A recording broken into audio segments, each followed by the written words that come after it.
I'm going off the rails on a crazy train. Hello, guys, and welcome to Off the Rails podcast. I am your host, Kenny, and I'm here with Ian, and I'm here with Tony. And once again, I am Taylor. Welcome back, guys. You know, Tony, when we're introducing people, it's normally customary for the next person to introduce the next person over. I know, but that one just jumped right in. Throw it back in his face. I'm just You saying. pointed at That me. felt Your name is very, very and vindicating. You Just, pointed. I've reached the top of the mountain. I'm happy. You are the mountain. Well, I'm just going to jump ahead and let the audience know that the main topic of discussion for tonight's podcast is really going to be the new in my eye. Marvel It's movie. that. Seeds, you're fine. It's more than I'll give you a quick second to think about what movie it is. Second over. We're going to talk about the new Marvel movie that came I've out never seen a sandwich. called, Ant-Man, Quantumania. yes, Ant-Man and the Like that. Wasp. You're very awkward. Quantumania. And you know what feeling it didn't make me feel? Any sort of mania. Hey, David. But you know what it did make me do? Hello, David. Let's, bro. Why do you gotta come into the chat with picking fights? I mean, it's a tier above She-Hulk. I'd rather watch this than She-Hulk, but I wouldn't rather watch either of these. I would rather watch this than Eternals. I I'm know- gonna keep crapping on Eternals because Eternals was garbage. Absolutely, 100%. Keep crapping on Eternals. I had the good sense just not to go watch Eternals. Eternals was the worst Marvel movie To date. ever. I still feel like we're saying Marvel this Cinematic movie. Ever. even I worse than never Captain got Marvel. to Watch it. Yes, actually. How is that possible? Well, you see, if I watched either one of them, I would be able to tell you that. You know who I think has watched them both? Kenny. And I'm pretty sure Kenny could tell you why they're both hot garbage. Which one? Ooh, you used my description. I did, didn't I? It was Captain Marvel with Brie Larson and the Eternals. I didn't think Captain Marvel was hot garbage. I think Eternals is so bad it's on a tier of its own. Yes, David. We would be down to game again this weekend. School was canceled tomorrow, so I'm going to be taking a day off. So I'll hit you up through the Discord. We all I deserve. would say if you weren't working tomorrow, David, we could play tonight. But I mean, yeah, I have my Xbox here. I mean, yeah, your Xbox here. I brought out the other TV here. Both of them are in my living room. Yeah, the other one's on my bookshelf sitting right up there by my crystals. Oh, you guys were playing. Yeah, we were Yeah, I playing wasn't- Fall I Guys wasn't earlier. joking. Hardcore. Playing Fall Guys, which I'm gonna be honest with you, still have no idea. Well, I'm glad that you brought that up because I'm actually streaming 2 hours of footage that I did of Fall Guys. And most of the time, Tony was You know, I'm dead, so genuinely he's either watching me or David. I'm genuinely surprised that you've been able to put up all the footage so far of this entire podcast. It was. He did. He intentionally played for 2 hours straight. I complained about it a He lot. did. You He can ask. complained about it. You can ask David. I was like, I still have an hour and a half of this to go. And He's then like, just "Are as you we were- really It's not recording that this?" bad, Tony. And then we were and then he Oh, I started was getting tired. tired. And then he goes, "There is still 5 minutes I still have to play for." So I figure since we're talking about Ant-Man, we should probably start with the few as they may be things we liked about the movie, and then we will get into the rest of the review. And I will start, and then we will take it around to my left. The only things I liked were I liked Kang. Kang was pretty cool. Really quick, David, can you let us know how are we all sounding? Because I didn't bring my earphones today, and so I can't do a quick sound check. Let us know if you can hear all of us or not. I'm sorry. Go ahead. Anyways, I liked Kang. Kang was pretty cool. I liked his on-screen shown abilities. He looked very powerful. I definitely liked his ending fight scene with Ant-Man. I said this at the theater, and I'm going to say this now. It almost looks like he put some of his Creed 3 training in on this, because there were some punches he threw that I was like, oh, those are good punches. those are really good. Not like the Hollywood. I'm gonna throw my arm around like a windmill. Like no, like tuck, turn, like very good punches. I liked the ending fight scene between Ant-Man and Kang a lot. It was pretty fun. Pretty fun watching these dudes duke it out. Ant-Man's entrance to like the final scene where he just shows up giant and like kicks through Kang's like border wall. Have a good Pretty night, cool. David. Have a good night, David. He doesn't want spoilers. Oh, sorry. Oh, he hasn't seen it yet. Okay. Mm-hmm. Sorry, David. Good night, David. Remember to watch our podcast afterwards then. I thought that pretty much the entire ending scene was all right, except for everything that had to do with well, I'll talk about that later. Yeah, that was pretty much really the only thing I liked about the movie. Was just like the last 20 minutes or so. The rest of it was kind of just less than awesome. Tony? Yeah, I think this can be like best described the same way that Black Adam is described, and it's amazingly average. There was a lot of things I didn't like about it. There was a lot of things I did like about it. I didn't really like, what was her name, Cassie, the daughter. Mm-hmm. I didn't really like her character all that much when she wasn't in the. We're talking positives, then we'll talk negatives. Oh, okay. I'm sorry. I guess I didn't hear that part. All right. So the good things first. I like the fact that it actually did kind of prop up Ant-Man as a real hero and as a mentor to it. I did like that.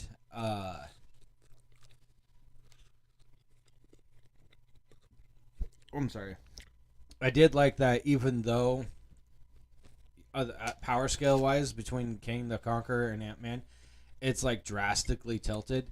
It still showed him like being able to adapt using his suit and his fighting ability, and I mean, they didn't use it very much, but some leadership ability, you know. So I found it like I said, I found it amazingly average because the storyline was good. The Paul Rudd as an actor is always really good, Mm-hmm. and like I said, I like the fact that he keeps who keeps going from loud to quiet. You. That's probably because I'm pulling my mic away. Where was I going? I totally forgot. Amazingly average. Mhm. Amazingly average. Move on. I will piggyback off what he said. That scene where Ant-Man grabs Kang and just starts smashing him into the wall with his fist. I thought that was pretty cool. Not gonna lie, I got a good kick out of that. Taylor, your good thoughts. Good thoughts only about Ant-Man. I liked it. I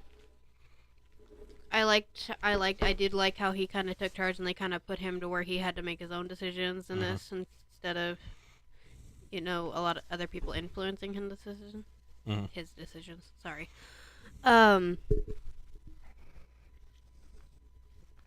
liked how it was more focused around him because the other ones aren't so much focused around him. Yeah. I thought the ants were really I would cool. kind of disagree on that one, but we'll get into that later. The ants. I have mixed feelings about those, but anyways. Was that all your thoughts, Taylor? At the top of my head right now, yeah. Sorry. Kinda. Your good thoughts about Ant-Man Quantumania. Jonathan Majors Yeah. was a great addition to the cast of the MCU. Yes. He did a rather refreshing job as a villain in the MCU. I really enjoyed not only his acting, but the depth that he added to the character. It was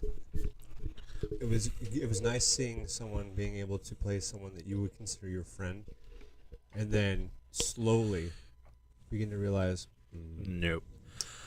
this guy's gonna hurt. And for some reason, I don't think. Well, I'll hold off on that one till the bad stuff. One thing I really liked. can't hear you, Kenny. I'm right up into the microphone.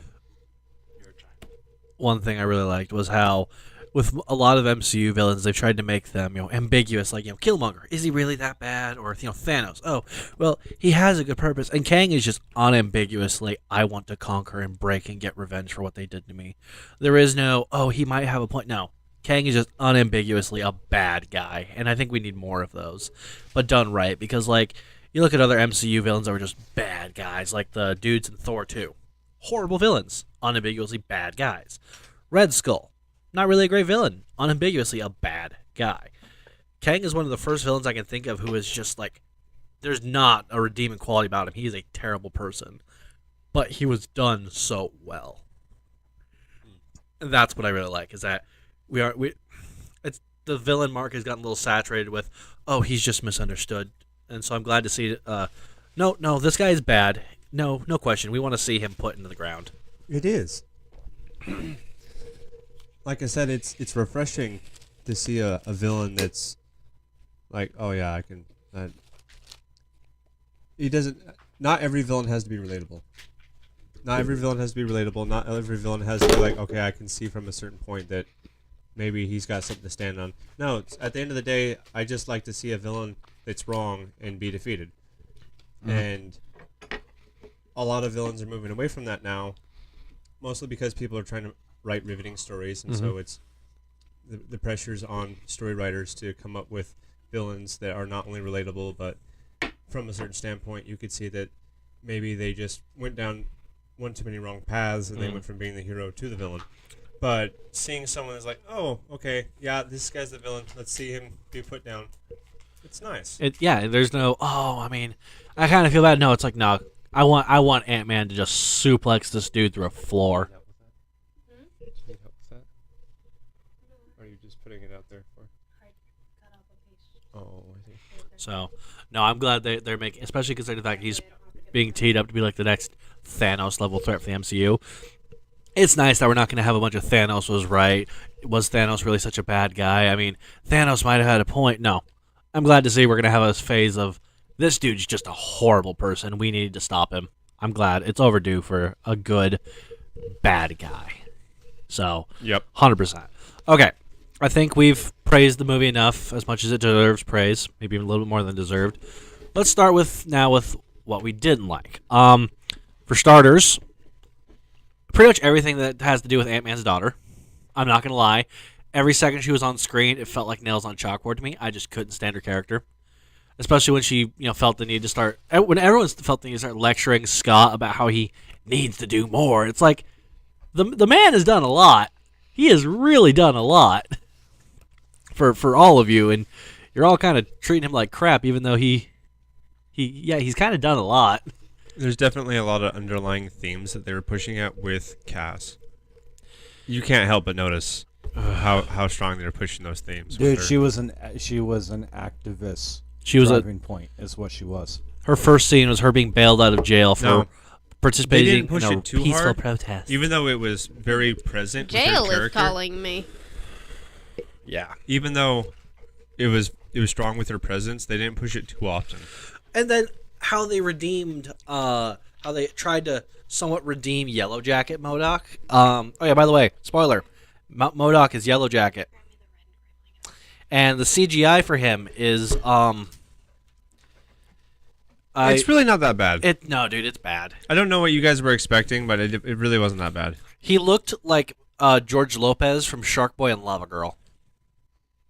When he's in the Mr. Electricidad. Yeah, he looks exactly like that. I mean, it was bad. I mean, the only thing I could think of was I would look at him and was like, dude, that's Humpty Dumpty. That is straight up just Humpty Dumpty face. It wasn't that bad. I just don't think it was worthy of MODOK. No, it wasn't, and that was my biggest issue. Like when we had the reveal for MODOK, and it turned out to be Darren.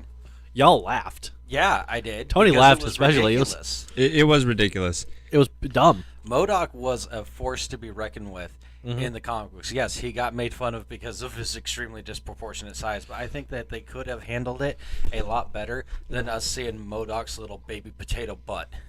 That was Or when they're making fun of his little legs and Oh no! That had to be in there. Making fun of his baby arms and his baby legs has to be in there because that's a running joke in all of the source material. He literally goes from head to butt. I know. But it's just so much other little things that about him just bug me. How he's like, "You're my brother. I'm an Avenger." It's like that's just weird. They try to use him as a vehicle for comedic effect, but here's the deal. Here's how I'm gonna ask this. So what? So what? Oh, we got MODOK in the story. So what? Exactly. Oh, it's Darren. So what? They've wasted 2 characters. He's called the Hunter, the most dangerous weapon. So what? He literally loses every Outside fight of- that he's in. outside of being a vehicle for comedy, and this was some pretty low-hanging fruit comedy, if I might add. I don't think him in the movie had any significant value. Even if you're going for nostalgia's sake and be like, oh yeah, I really want to see MODOK in this movie, it didn't even deliver on that front. No. And I would say that the movie probably would have been better off not including that version of MODOK in it Agreed. entirely. What they should have done is have like a reconstituted abomination of Yellow Jacket again, but have it be less coming like, oh, I'm Darren, and have it more be like oh my goodness, what did he do to you? Like Kang found him and made him this abomination. That would have been so much cooler. Let me go ahead and pose a different suggestion. So in the comic books and in the cartoon shows and things that had come out there, Yellow Jacket was actually Hank Pym. Yep. It wasn't. He wasn't an evil guy. It was Hank Pym's other variant. And he was like his passed alter the ego. mantle of Ant-Man down to Scott Lane. What if when they went down there, Hank Pym became Yellow Jacket? That could have been interesting. I mean, they could have kept Darren as MODOK and whatnot. Honestly, they could have. And they could have even kept him disproportionate. But it should have been more of an augmentation that's what Kang did to him. Mm-hmm. You know, I struck a deal with him, and he turned me into this hunting, killing machine. And then they should have actually showed him be dangerous. He killed 2 nameless guys and then spent the rest of his movie just being slapped around by everybody. By Cassie. Also, Cassie got more licks in on Darren than Ant-Man did. I'm going to say I don't think it would have been a good idea to have a variant of Hank Pym down there with Kang, even as Yellow Jacket. No, not a Hank variant. turn into This Yellow Hank Jacket. Pym take on the Yellow Jacket, especially right there at the end. You know, when they storm. When he becomes I don't think the MCU could do that. Oh, I'll change from my previous one since I got it wrong. Having Hank Pym dress up as Yellow Jacket wouldn't work since they already introduced Yellow Jacket as being a villain. Well, they could change it. Well, yeah, I mean, Also, the Yellow Jacket suit was destroyed, so... Well, they could make another one and have it be like have it be like a whole thing. Like apparently in the 5 years they never decided to mention at all that Hank was teaching Cassie all this quantum realm stuff. They could have had it so Hank was like, I saw that Yellow Jacket suit and it kind of appealed to me. So in these 5 years, while Cassie was apparently becoming as smart as Tony Stark for all intents and purposes for this movie, they could have it. So yeah, I made my own suit again. I made another suit. Maybe have it be even more advanced so it could help with his accelerated aging. I don't think that would have gone well with a lot of the audience, especially since a lot of MCU fans aren't necessarily people that partake in the comics. So- to have somebody take on a villain's suit. how about this then? Instead of that, okay, we can even appeal to the MCU. That is what we're watching at this point in time, and they give the Yellow Jacket suit to Cassie because Cassie is the daughter, well, stepdaughter, but the daughter of Wasp. Then Cassie becomes Yellow Jacket. I don't think giving the Wasp suit to any of the heroes would have been a Or good idea. Yellow Jacket suit because Wasp and Yellow Jacket, 2 different characters. Yeah. All right, I'll concede. Either way, We'll agree to disagree on this one. I thought it was funny when Hank Pym became Ant God when he just walked in with a swarm of ants. Deus Ex Ants. Although the moment he said, "I know socialism is a charged word," I almost threw something at the screen. We can learn a lot from these. I really wanted, rather than just standing there looking all authoritative and whatnot, when the Michael Douglas is an old man though. no, rather than him just standing there, right? Because they're storming the city, he should have been like, "What? I like ants. Because that was the running joke with him. Yeah. Also, I just. I think they did a good job of making those kind of pushes sparse, and they weren't constant. To be redundant in that, and so I can see what they were pushing for. They didn't really, except for like outright stating it in that one. For the most part, they weren't like saying exactly what they were thinking, but they were alluding to certain things. But they did it sparsely, and it wasn't necessarily a huge point to the movie outside of Cass, I should say. Unless Cass was there, it wasn't really a driving point in the movie. And to be fair, I think Cass actually does a pretty good job of making an argument for like no. For no. Like, oh, don't turn a blind eye to things being bad. Also, don't run in head first without a plan because you'll make the situation worse. Okay?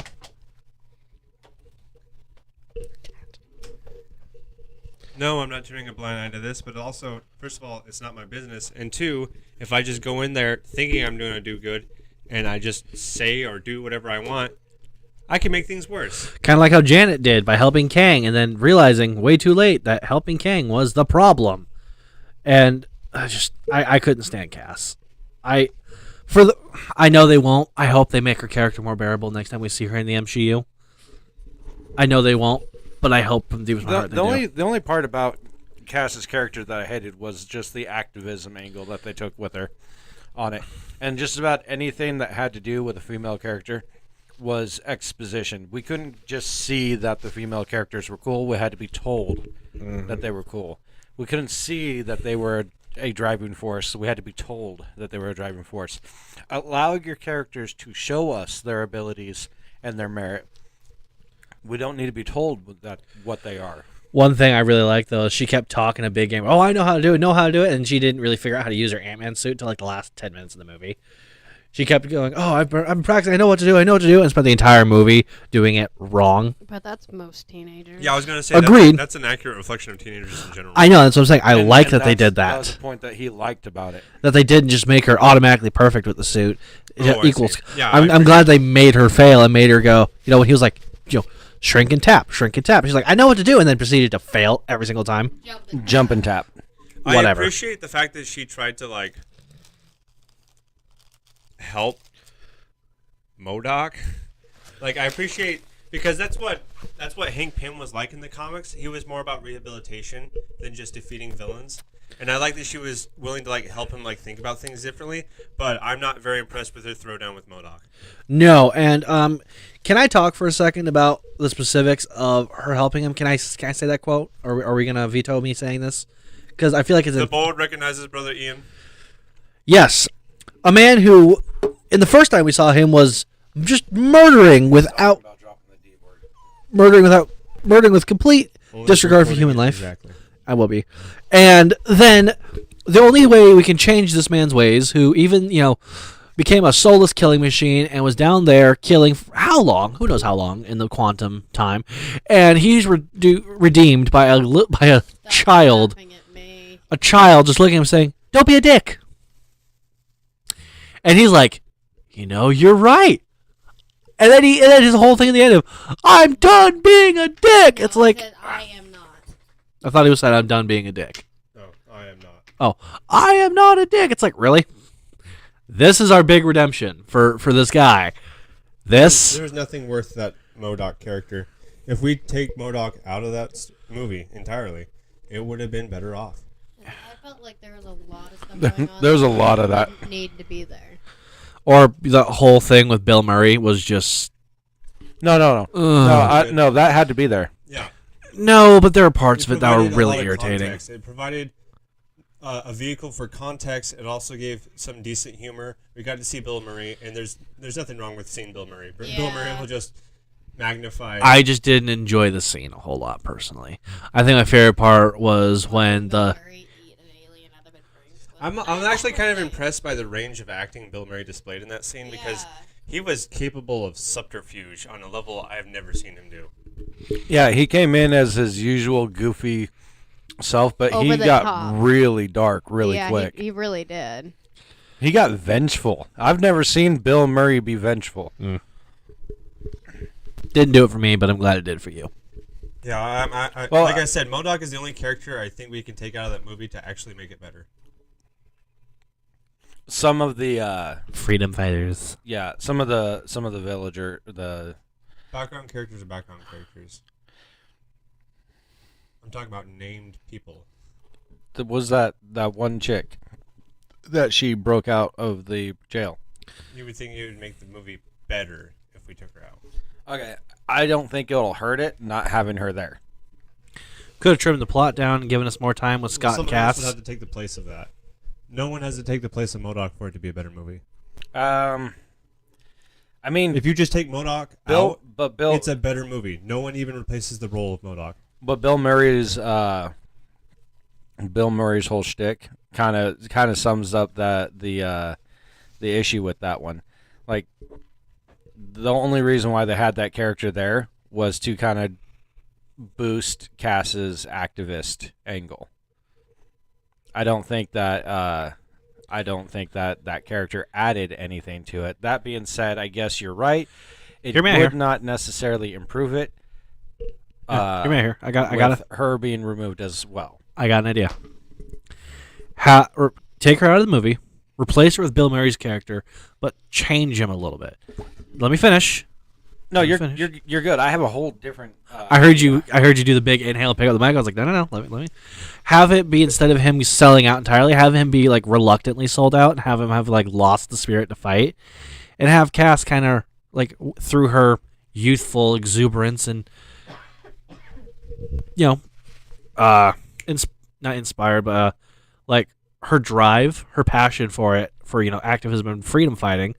Have her kind of re-inspire him, and have Bill Murray kind of retake up the sword, and then have him lead the people fight him. And instead of her wasting time breaking out this chick from inside Kang's Fortress, give her a longer fight scene with MODOK, make it a better one, and then have Bill Murray be the rejuvenated freedom fighter ready to take up the fight once again. more like an Admiral Akbar type of thing. Yeah. I think also like they could do with a rather than that, you can keep Bill Murray's character the same, but because they split them up, right? Yeah. So what if it was a one side or a kind of like a he said she said thing, like Avatar: The Last Airbender, where they had the two villages that had like a 100-year-old feud, Mm-hmm. and that would be kind of like it is. Like Scott Lane's deal with Kang, what if that was an actual deal that he made, kind of like a deal with the devil? He thought he was on the same side. He followed in the same path that Janet did, making the same mistakes. But Cassie, with her eye as an activist, can see the issue. This would grow credence to the fact that she is an active participant in these type of things. So it wouldn't be there for the sake of being there, because there was no other reason for it. She could still be pointing out to Scott, hey, this is wrong for these reasons, and he could be like, no, I'm right because I'm dad, and they can wind up being wrong, and he could be betrayed by Kang. It's kind of tropey. I get it. I'll go ahead and do that. I don't It feel. sounds like that would destroy the relationship between him and his daughter. Yeah, I don't feel that. I'm Yeah. gonna hit the no vote on that one. I like my Bill Murray idea better. Well, of course you would. Your Bill Murray idea wouldn't work because, like you said, they get split up. And who would be there to meet Scott and Cassie if Bill Murray is supposed to be both Bill Murray and MODOK's character? This is also going back to replacing that female Freedom fighter, Yeah, freedom fighter. nameless female freedom fighter number 12. Bill Murray has to be Bill Murray. I don't think he can take on the other role of a person. And even though there wasn't a whole lot of exposition, or she wasn't like a strikingly fun or exhilarating character, she filled a role that was necessary in order for them to be split apart and also get exposition out of. And I'm glad that they didn't explore the quantum realm like thoroughly in depth in this movie, because we got that from Loki already. and that's what its job was. Mhm. And this one was to tell us an Ant-Man and the Wasp story. So Mhm. I'm glad that we Yeah. were just like, oh, here's the story of the quantum realm, and all of a sudden, like, no, I came here to watch Ant-Man and the Wasp deal with a problem. Okay, I don't want to learn the story of something I already know about from Loki. You know, I kind of wish they would have killed someone off in this movie. Plenty of people died. Someone important. How important? I could see they're either. I was thinking in the movie, I was like, I think it'd be really interesting if they like did a thing where like maybe like Hank and Janet stayed behind the quantum realm to like shut it off permanently and make Kang have to get out another way, and do like they're staying behind to do this. But it would have given the movie some stakes. Would have made it had impact. I mean, there were still stakes in the movie.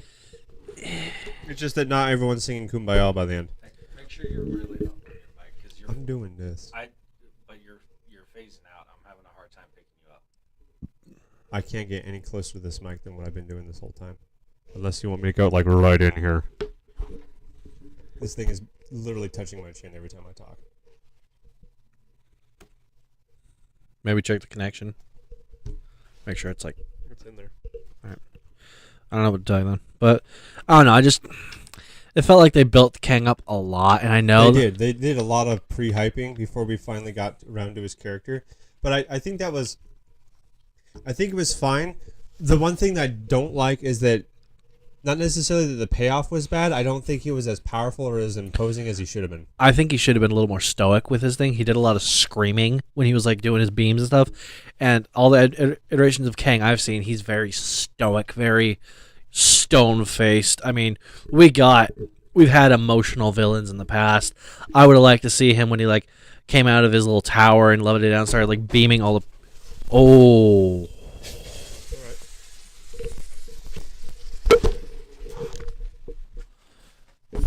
Technical difficulties. Ian, keep talking. Yeah, I would have liked to have seen Kang be a bit more stoic of a threat, less emotional.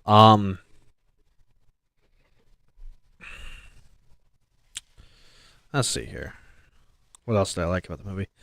I thought the ending bit where Scott did the whole asking too many questions thing, I thought that was a really interesting and funny foreshadow for what's coming.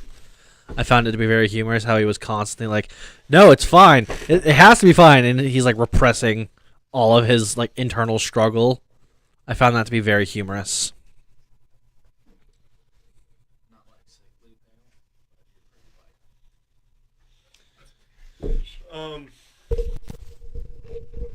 I would have liked to see, because this is King the Conqueror, and one does not become King the Conqueror without. I mean, the way he was hyped up, they described him as like, I've defeated multiple versions of the Avengers. I've done it so much that it's like, oh, you guys meld together.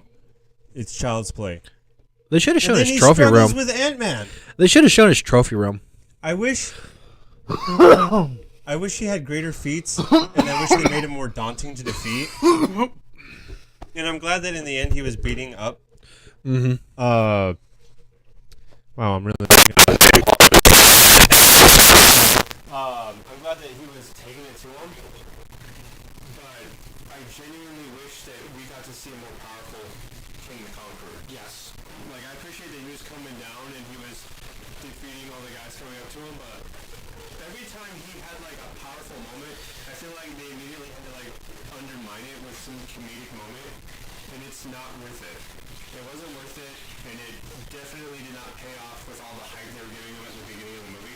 I needed to see somebody that was like, yeah, this is a dude that was like taking it to the Avengers time and time and time again, to the point where he was like, I don't know which one you are. I've done this so much. Like, you're the one with the hammer, right? Or no, you're the guy that goes big and small. I didn't see a guy like that. I saw a guy that was getting mad. Jonathan Majors did a good job of making him regal and composed, and it made it meaningful when he did have freak out moments. So I actually thought that was still good. It made it meaningful. He was still very good at acting because he was composed, but I did not see a grab stop.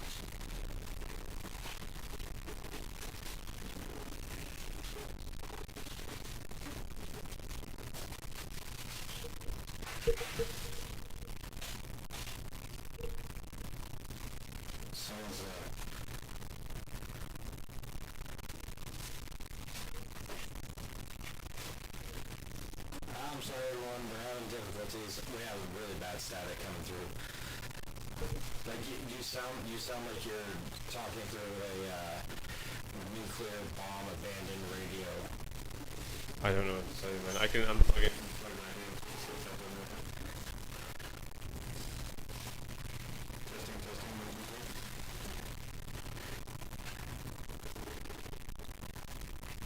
3. I'm sorry, everyone. We're working on it. Testing, 1, 2, 3. You guys go ahead and do your squeaky thing. What's just happened to my mic all of a sudden? I can't. We are the Dark Tape Production. Top shelf production. I did not see a person that was that deserved the moniker of conqueror. Exactly. I did not see someone with all the hype that they described him with. I'm gonna keep going back to it. Somebody that was being told. Somebody that's being told, hey, this guy on the regular trounced the Avengers time and time again. And then Ant-Man and the crew just happened to like accidentally find themselves in the quantum realm and then defeat him in a couple of hours. Seemingly. And like the amount of miracles it required for them to defeat him, I'll grant that. Like it took them a lot of miracles to do so, but the miracles seemed to come in comedic fashion. And it really undermined the type of poise and power that came with the moniker of King the Conqueror that they hyped in 50% of the movie. In that aspect, it was truly disappointing because I wanted to see Jonathan Majors let loose, but what I did get to see him let loose was like a bunch of people that I genuinely didn't really seem to care about. And although it was fulfilling to see him beat up Scott Lang, because deservedly so, not that I have anything against Scott Lang's character or anything like that, it's just nice to see a villain beat up a hero that isn't the Hulk. And because that's my bias, they didn't treat the Hulk with any justice in the MCU. Anyways, I wanted to see him let loose. I wanted to see him show why he's King the Conqueror. I wanted to see that person that rips on the Avengers timeline after timeline with no problem. And I got to see someone that had a hard time with people that accidentally foiled his plans. And then Deus Ex Ant Mafia comes in. The absolute bottom drawer pull that they use those ants for. Like, I appreciate they at least set it up like, oh, this is a project we've been working on. These ants are surprisingly smart. But then they're like, oh yeah, they had some sort of like time flux, and they've been here for like 1,000 years, and they've made like this utopian empire, and they're apparently perfect. And they come in and just defeat Kang Yeah, when all hope was lost. we have super technological commie ants. Yeah. No, that movie did not just solve all those problems with a joke.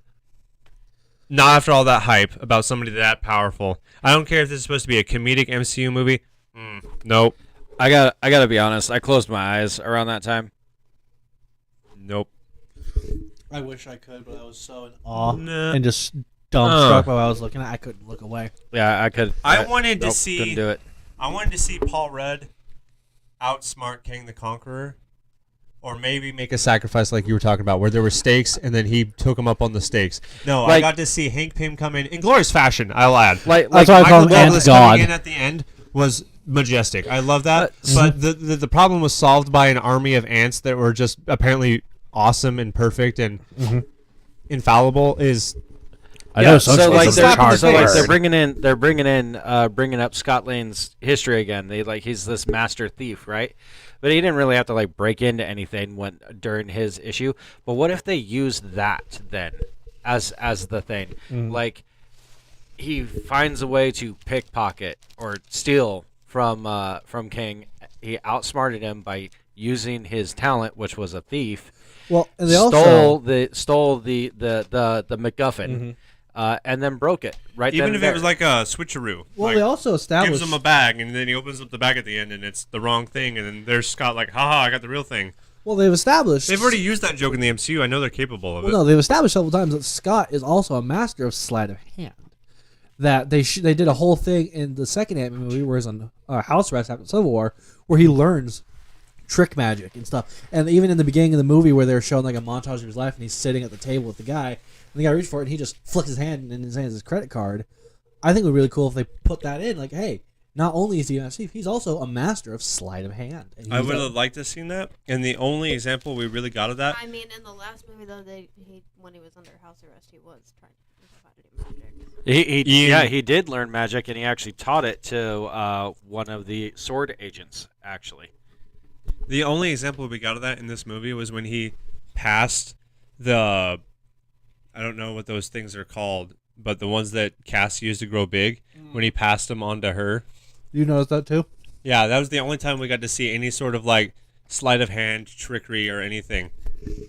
Which also you'd think. I don't even know. I kind of feel defeated. I'm right there with you, Ian. Did they introduce I need you to steal something. I hear you can steal things. I'm like, oh, okay, cool. We got a heist coming on. No, he just got to go in and do something that apparently Kane can't do himself. He didn't steal anything. He skydived. He skydived into a small space and Here's an shot idea. something. Here's an idea. Here's something small idea for a rewrite. Have MODOK exist here, not as the guy. Have him exist as his own entity that was in there, as like a dictator that rivals Kang, and have him have stolen Kang's thing after Janet messed up. Have MODOK have moved in and like forced Kang away from it, and have the whole thing be, you need to do this, but you also need to sneak into MODOK's fortress. Like have Kang pose as the freedom fighter.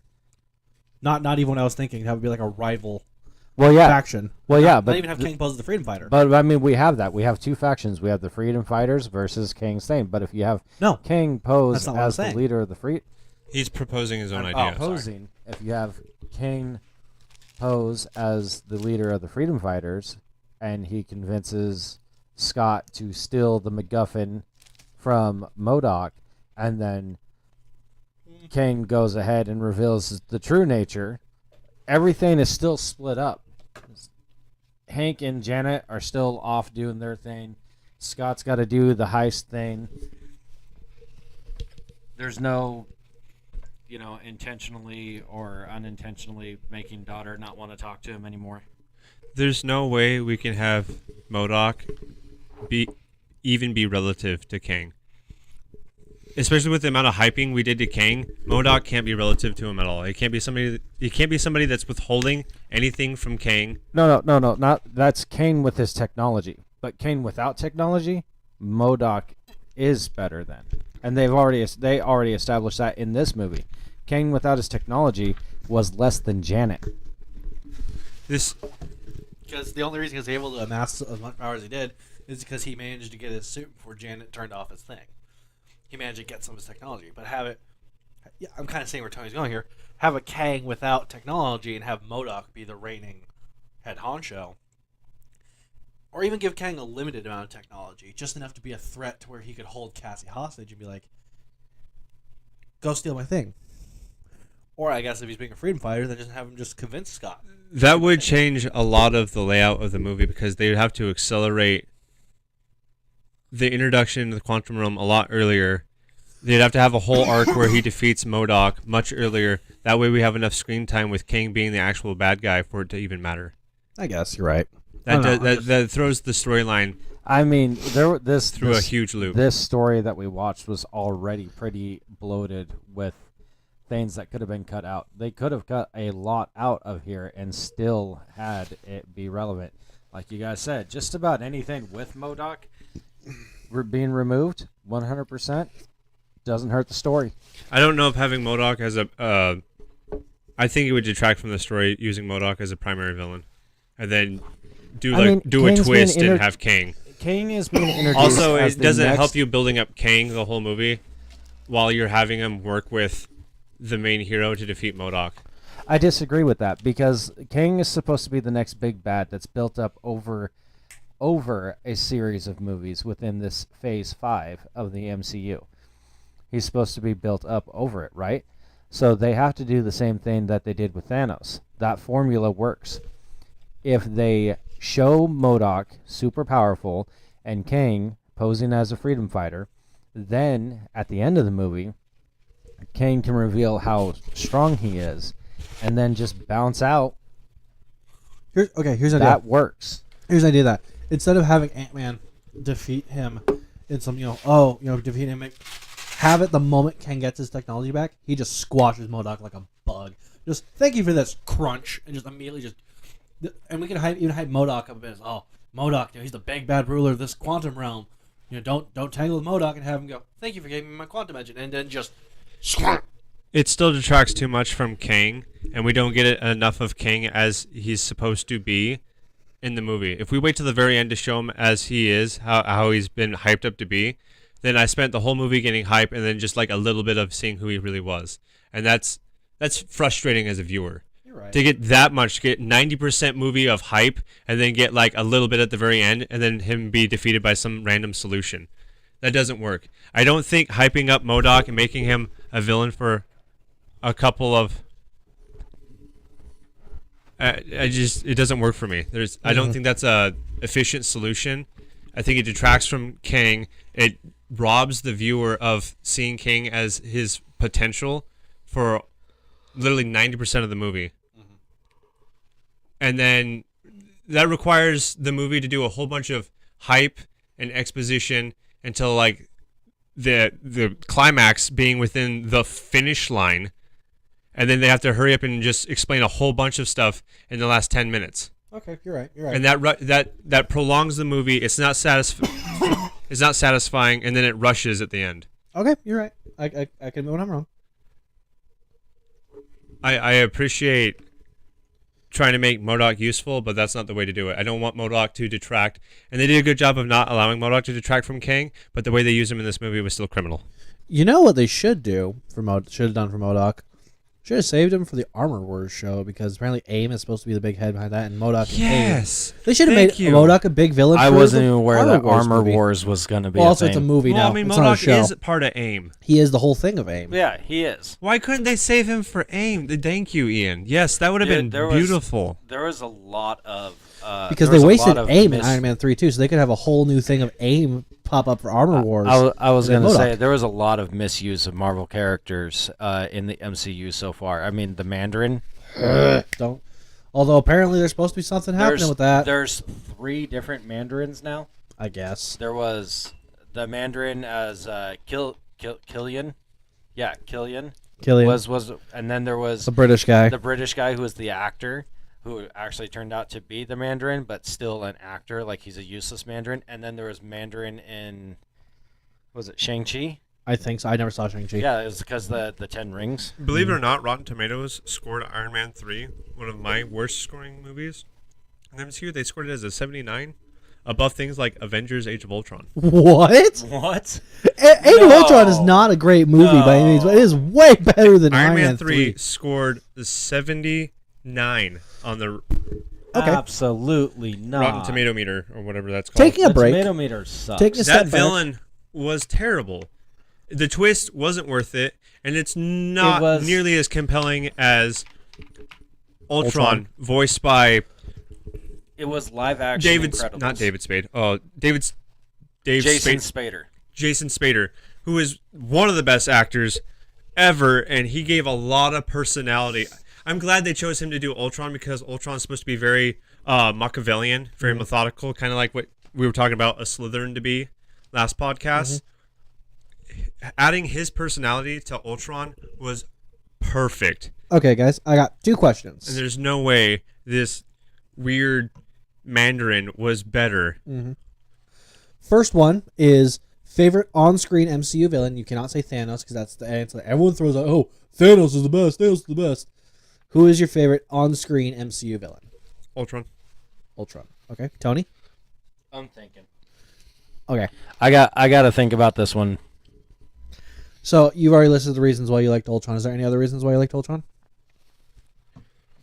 Ultron kind of hit a lot of different buttons for me.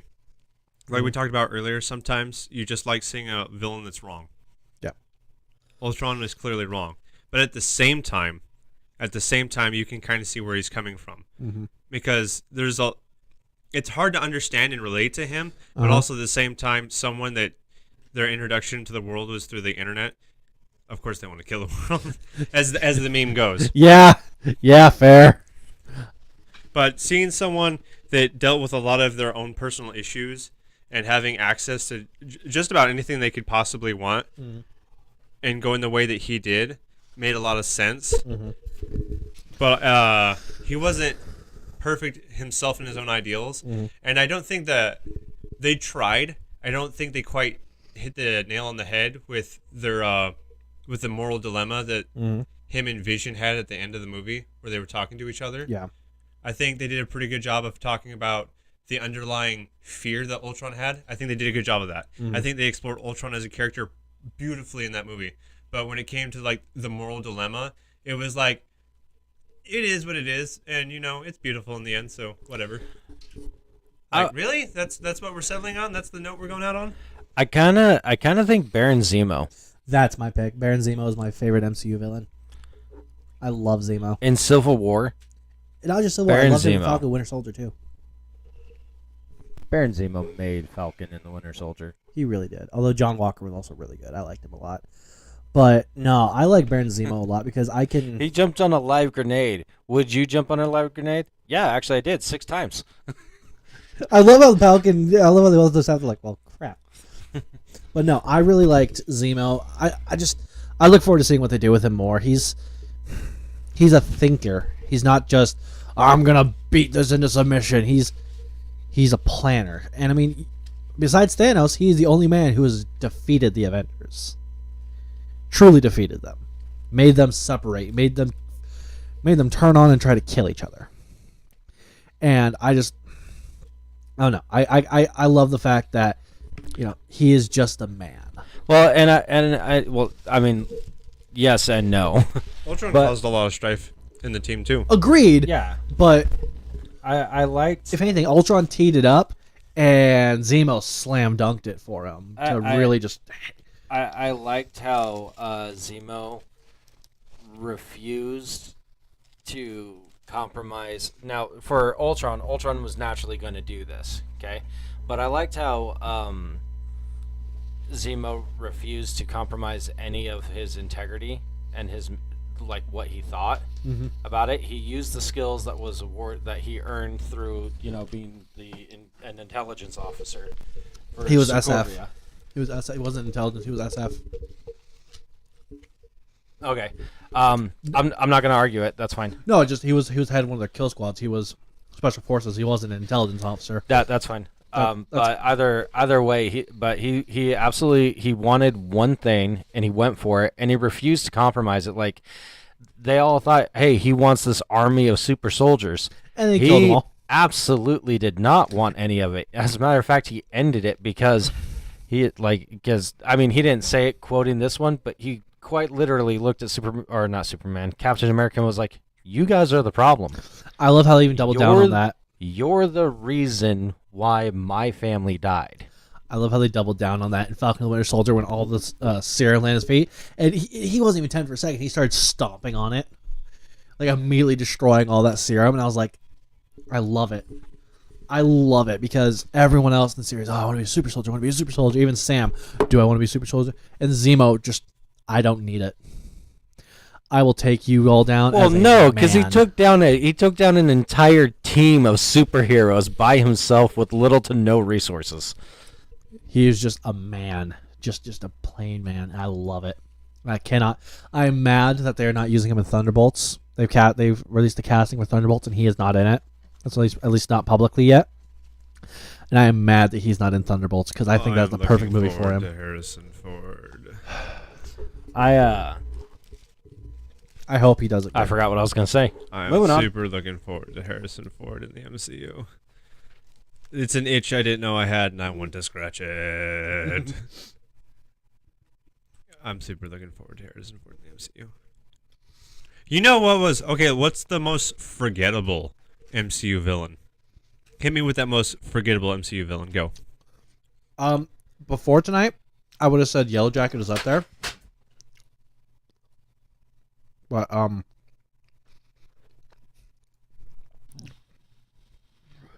Malekith Malekith. from Thor 2. Okay. Oh yeah, the Dark Elf. Pretty forgettable. Wow, I'm gonna have to agree with him considering the fact I totally forgot until just now. Like, it was either him or Yellow Jacket, but they made Yellow Jacket a person again, so now he's on memory. You know, he's got 2 movies under his belt.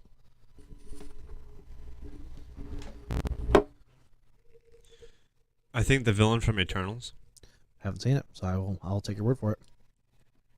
as he's basically sidelined in his own.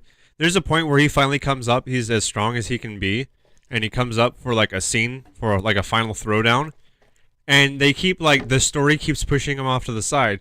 He's like, "Hey, I am the," and he gets launched away, and then he comes back and, "Hey, I'm the," and gets launched away again.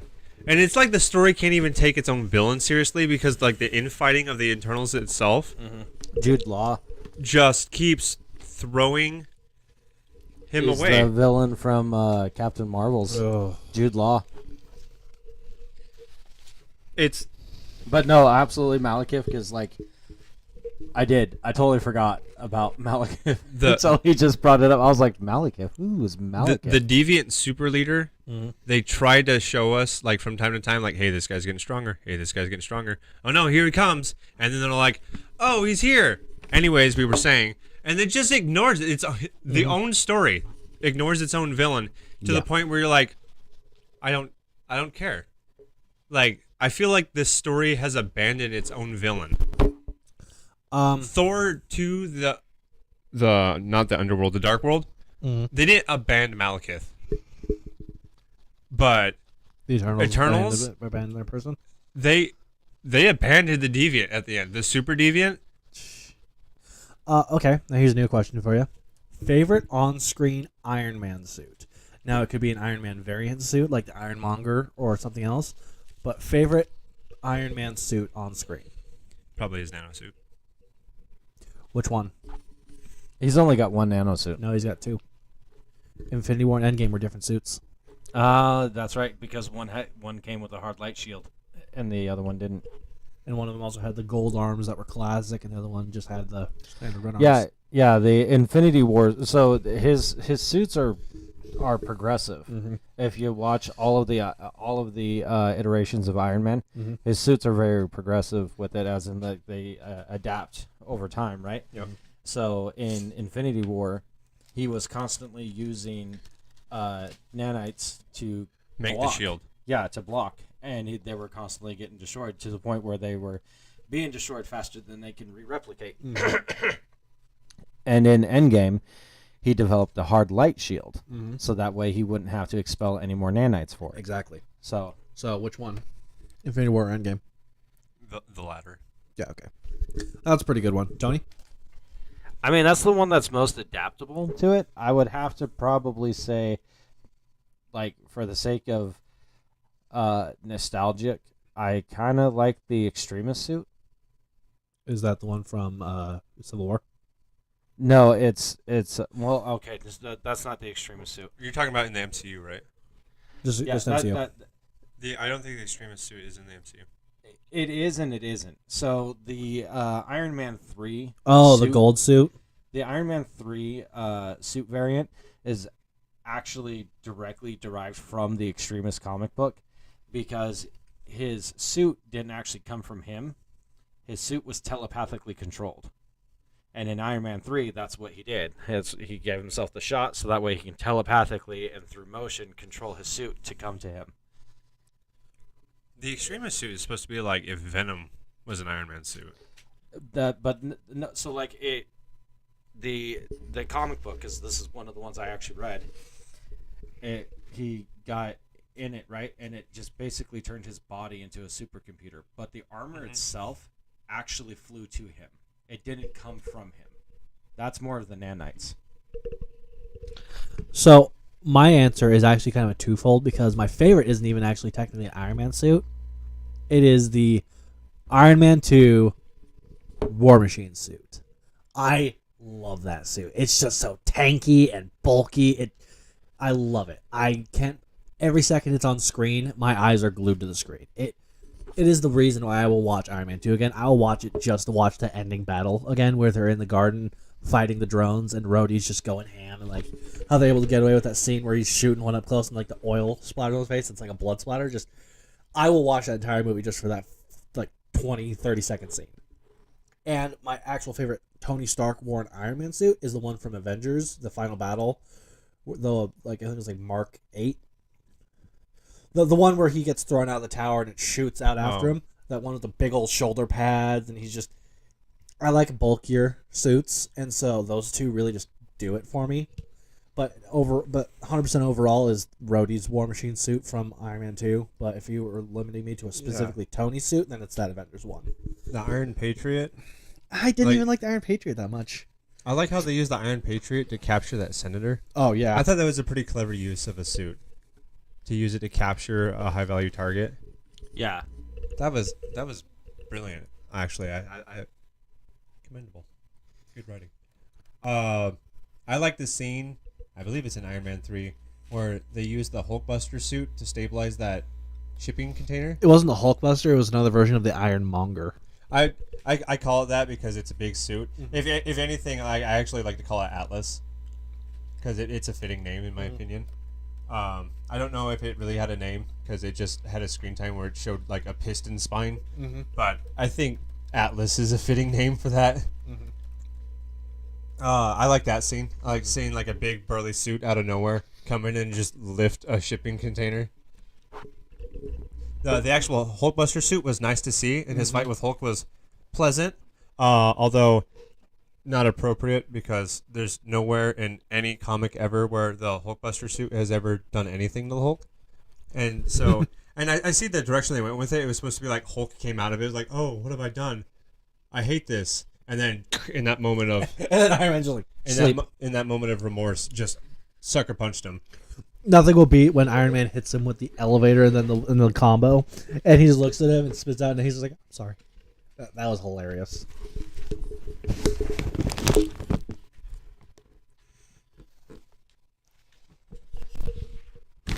So Okay, now we're on the track. Let's talk about each character's favorite suit in the MCU.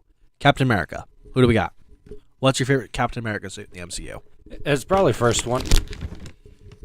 I really liked the Captain America suit in the very first one because it seemed more practical and more, well, just more practical, actually. There's not much more I can say on that. Well, I mean, if I was going to go fight a war in a suit, that one's a pretty good pick. I mean, it's got gear, and he's kitted for a fight. Kenny? I believe I don't remember what it's called, but it's the name he went under when he was Nomad?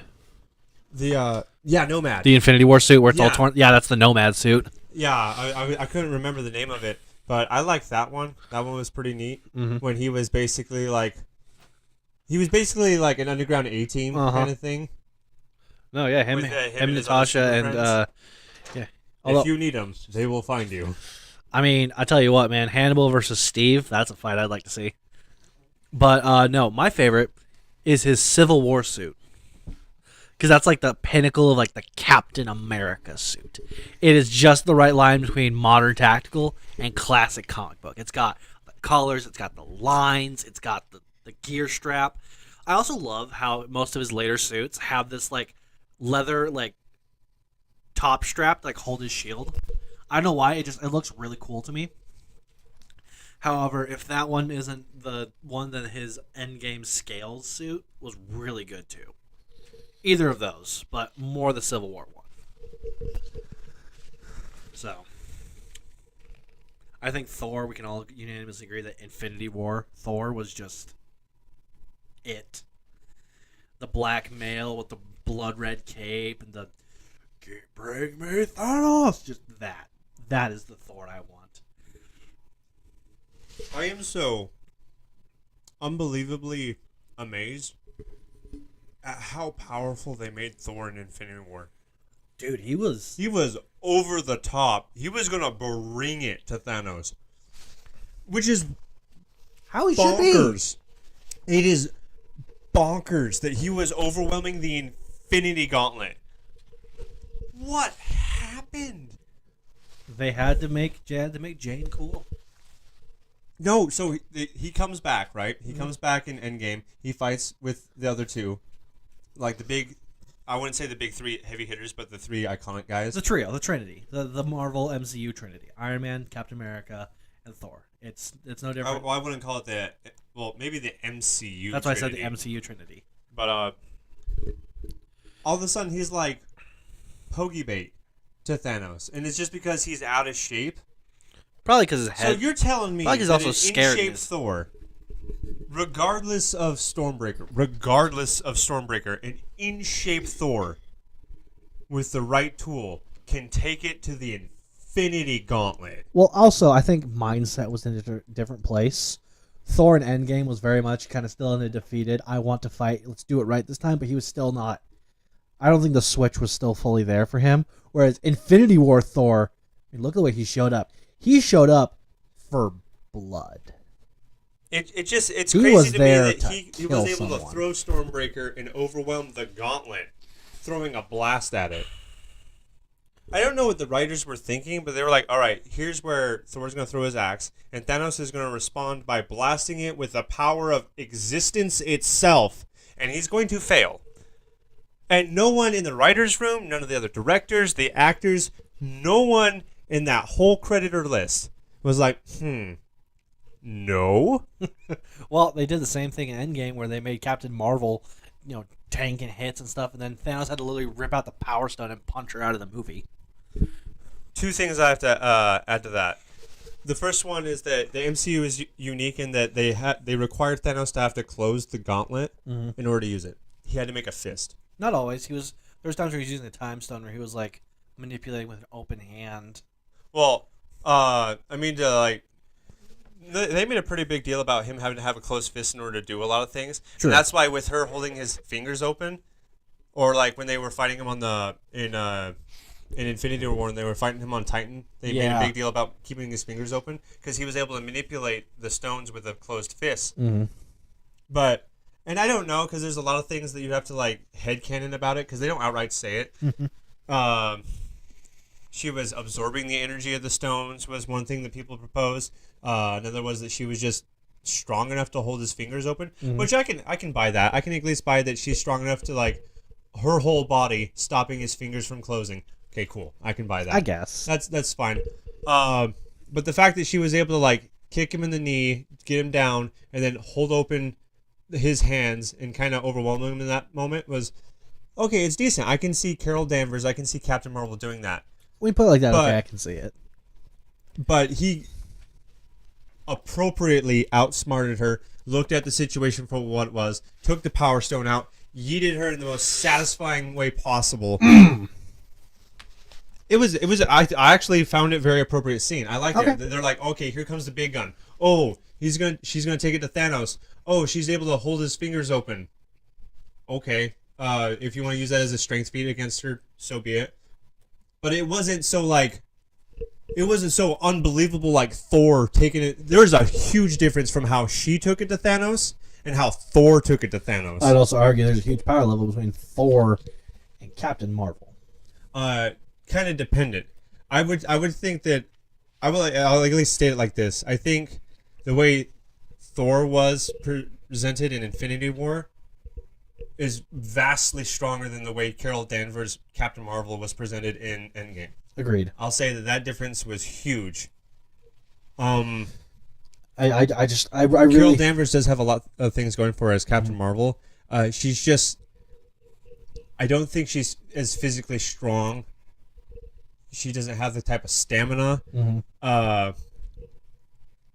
She can't really absorb energy the way that people think she can. Her energy projection would be neat, but it's not something new or glorious when compared to Thor as an energy projector. no. Or displays of power. I mean, let's take it back to the first Avengers movie where he goes up to the top of, I think it's like the Sears Tower, and he's holding off those two Leviathans from the tower from even entering. Like, he's calling down such a vast thunder from Mjolnir, not even from Stormbreaker, from Mjolnir, and he's just using so much lightning. And it's like, people overlook that, but that is a lot of lightning to be throwing like that. Yeah, he's dropping the amount of invading forces by 50% or such. Agree. And there's a reason why Tony called him Point Break. Mm-hmm. And he called him Point Break before that part of the movie. But this is really where it comes to fruition. Because we don't know exactly why they're calling him Point Break. But they put him at... They call Captain America is really the one that put him there. They call him Point Break because of the movie. Long blonde hair, ripped surfer dude. Yeah. But I see where you're coming from. They put him at the front line. Like, hey, I want you at Bottleneck the mouth that of portal. that portal. He even says it, bottleneck that portal. Mm-hmm.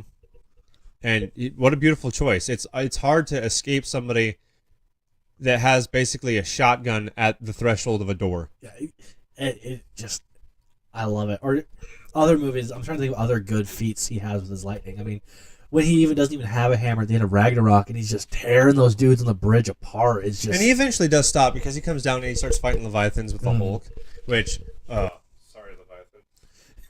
Because they're the two most brutal and powerful Avengers. yeah, that coming down on that one Leviathan. that's just a bad day. There was so much good about that scene. They did a really good job of utilizing each Avenger for their strong point to do critical roles. Mm-hmm. To be fair, and the weight of each person's actions were felt, and you get to see them do what they were meant to do in spectacular fashion. They really did it well because they took Hawkeye and Black Widow and made them feel useful and critical in a movie where you had Thor and the Hulk, and they made at the final battle they made Hawkeye and Black Widow seem just as important as those two, and I loved that. They really did it well. Just bonkers how powerful they made Thor after he got Stormbreaker. Bonkers. You know what? Like, if I gave him, if I take Infinity War Thor and he fought Hela, Oh, dude, it would be Hela would not she might have not had be able to die. she would not have had a good She time. would just keep resurrecting into like death. Understand, like, I get it. She's as powerful as the realm of Asgard itself. She's supposed to be nigh unstoppable outside of the event of Ragnarok itself. Excuse me, I said it right. She's the sum total of all of Asgard's power. Yep. Can only be defeated by Ragnarok.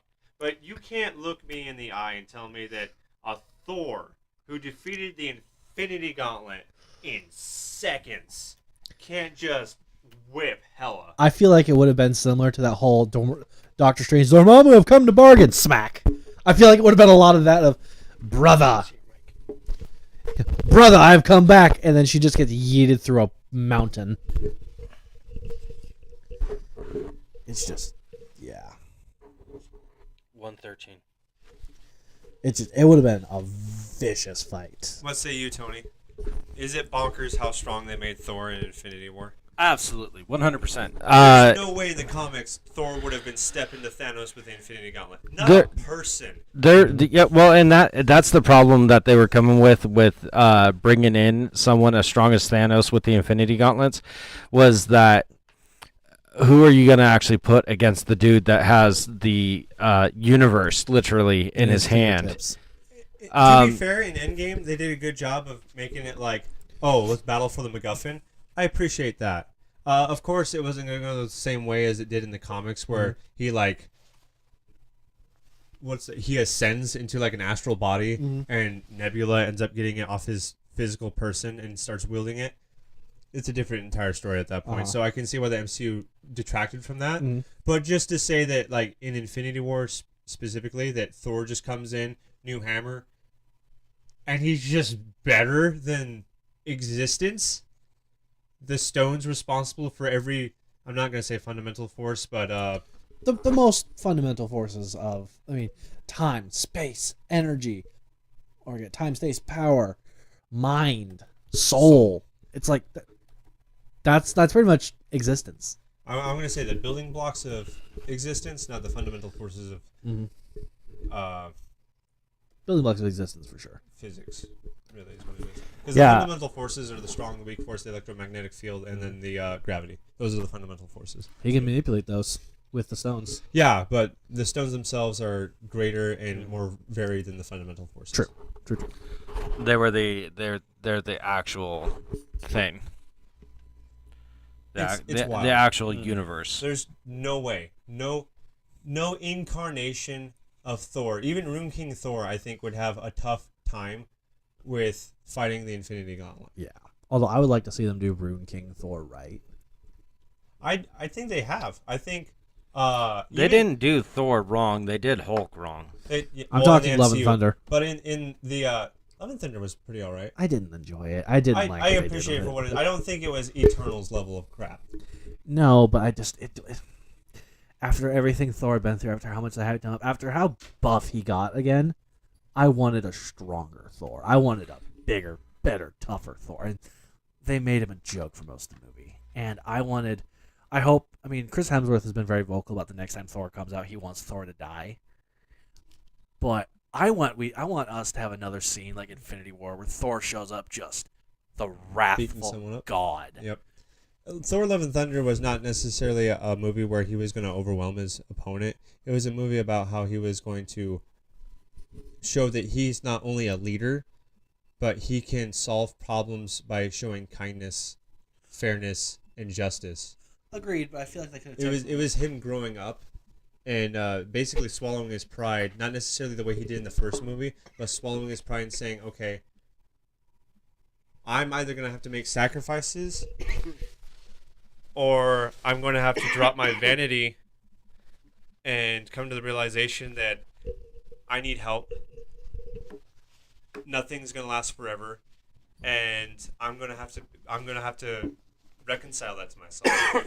I just wish they would have given us a little bit more angry Thor versus Gore the God Butcher, who they really neutered him in that film. No, that was one of the strong points of that film. I think Not, no, he was probably could the have been strongest. so much more. He was the best part of that movie. I'm not discrediting that, but that's what makes me sad is that was the best part of the movie when they could have made it so much more. They could have done more. For what they Should needed have him to done more. do, he did it well. Then they should have used a different villain.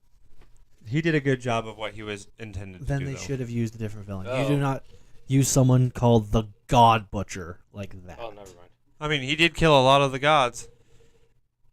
Yeah. He came in and did exactly what the story needed him to do. They should have made And Gore the God made Butcher it fits more. that. They should have made it more, man. If You there cannot was convince me that it should not have been better and more. better and more as what?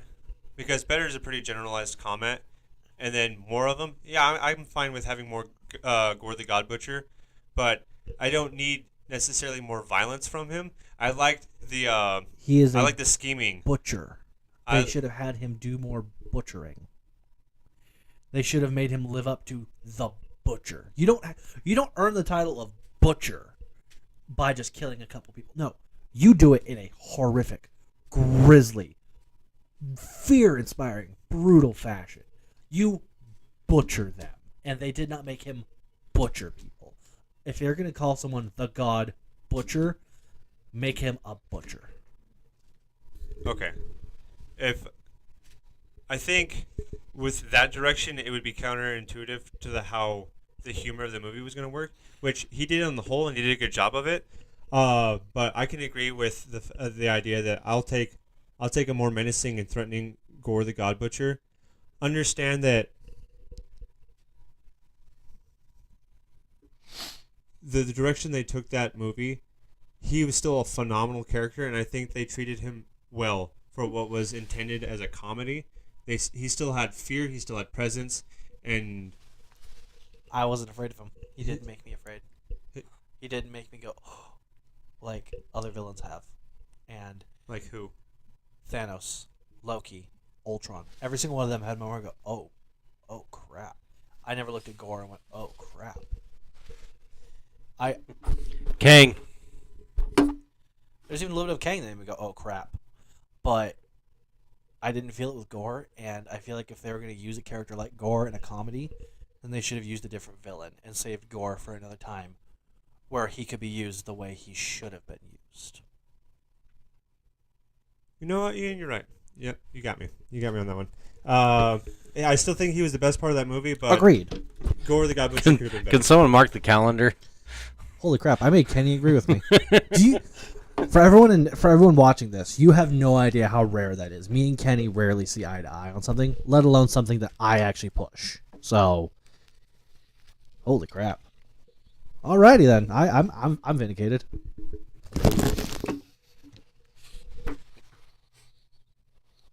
Oh my.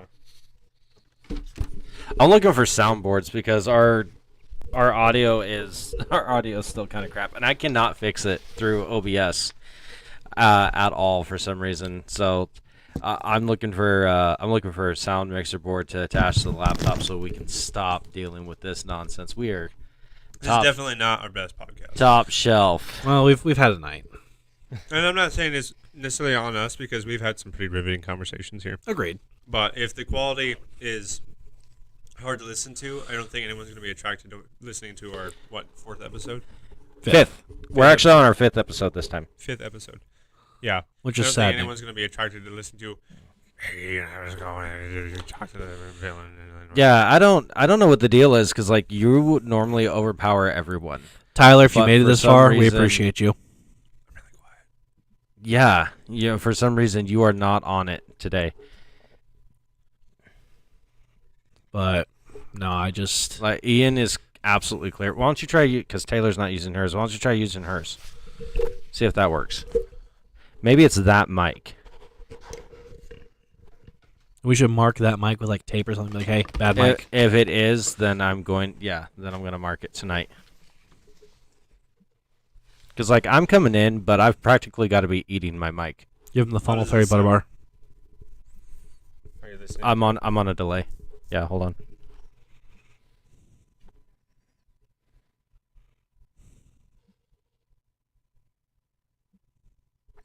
You are really quiet on that one. You're worse on that one than you are How? on the other What's one. happening? I don't How? know. I feel like I'm turning You in have me maxed out. I have everyone maxed I out. feel like I'm turning in the engineer from Battlefield Friends. How? How is that possible? What is happening right now? Have you ever seen Battlefield Friends? I've even turned up the volume No. percentage. Oh, it's pretty funny. I've even turned up the volume percentage for all of us except for Ian up to 150%. I'll have to show you this after the episode. I'm going to show you. It's a really small video, but it's funny. I don't. I'm going to try talking like this now and have it up to my nose and see if just going straight into the microphone will help. Oh, I think I know what happened. What happened, Tony? I'm glad that we have a solution.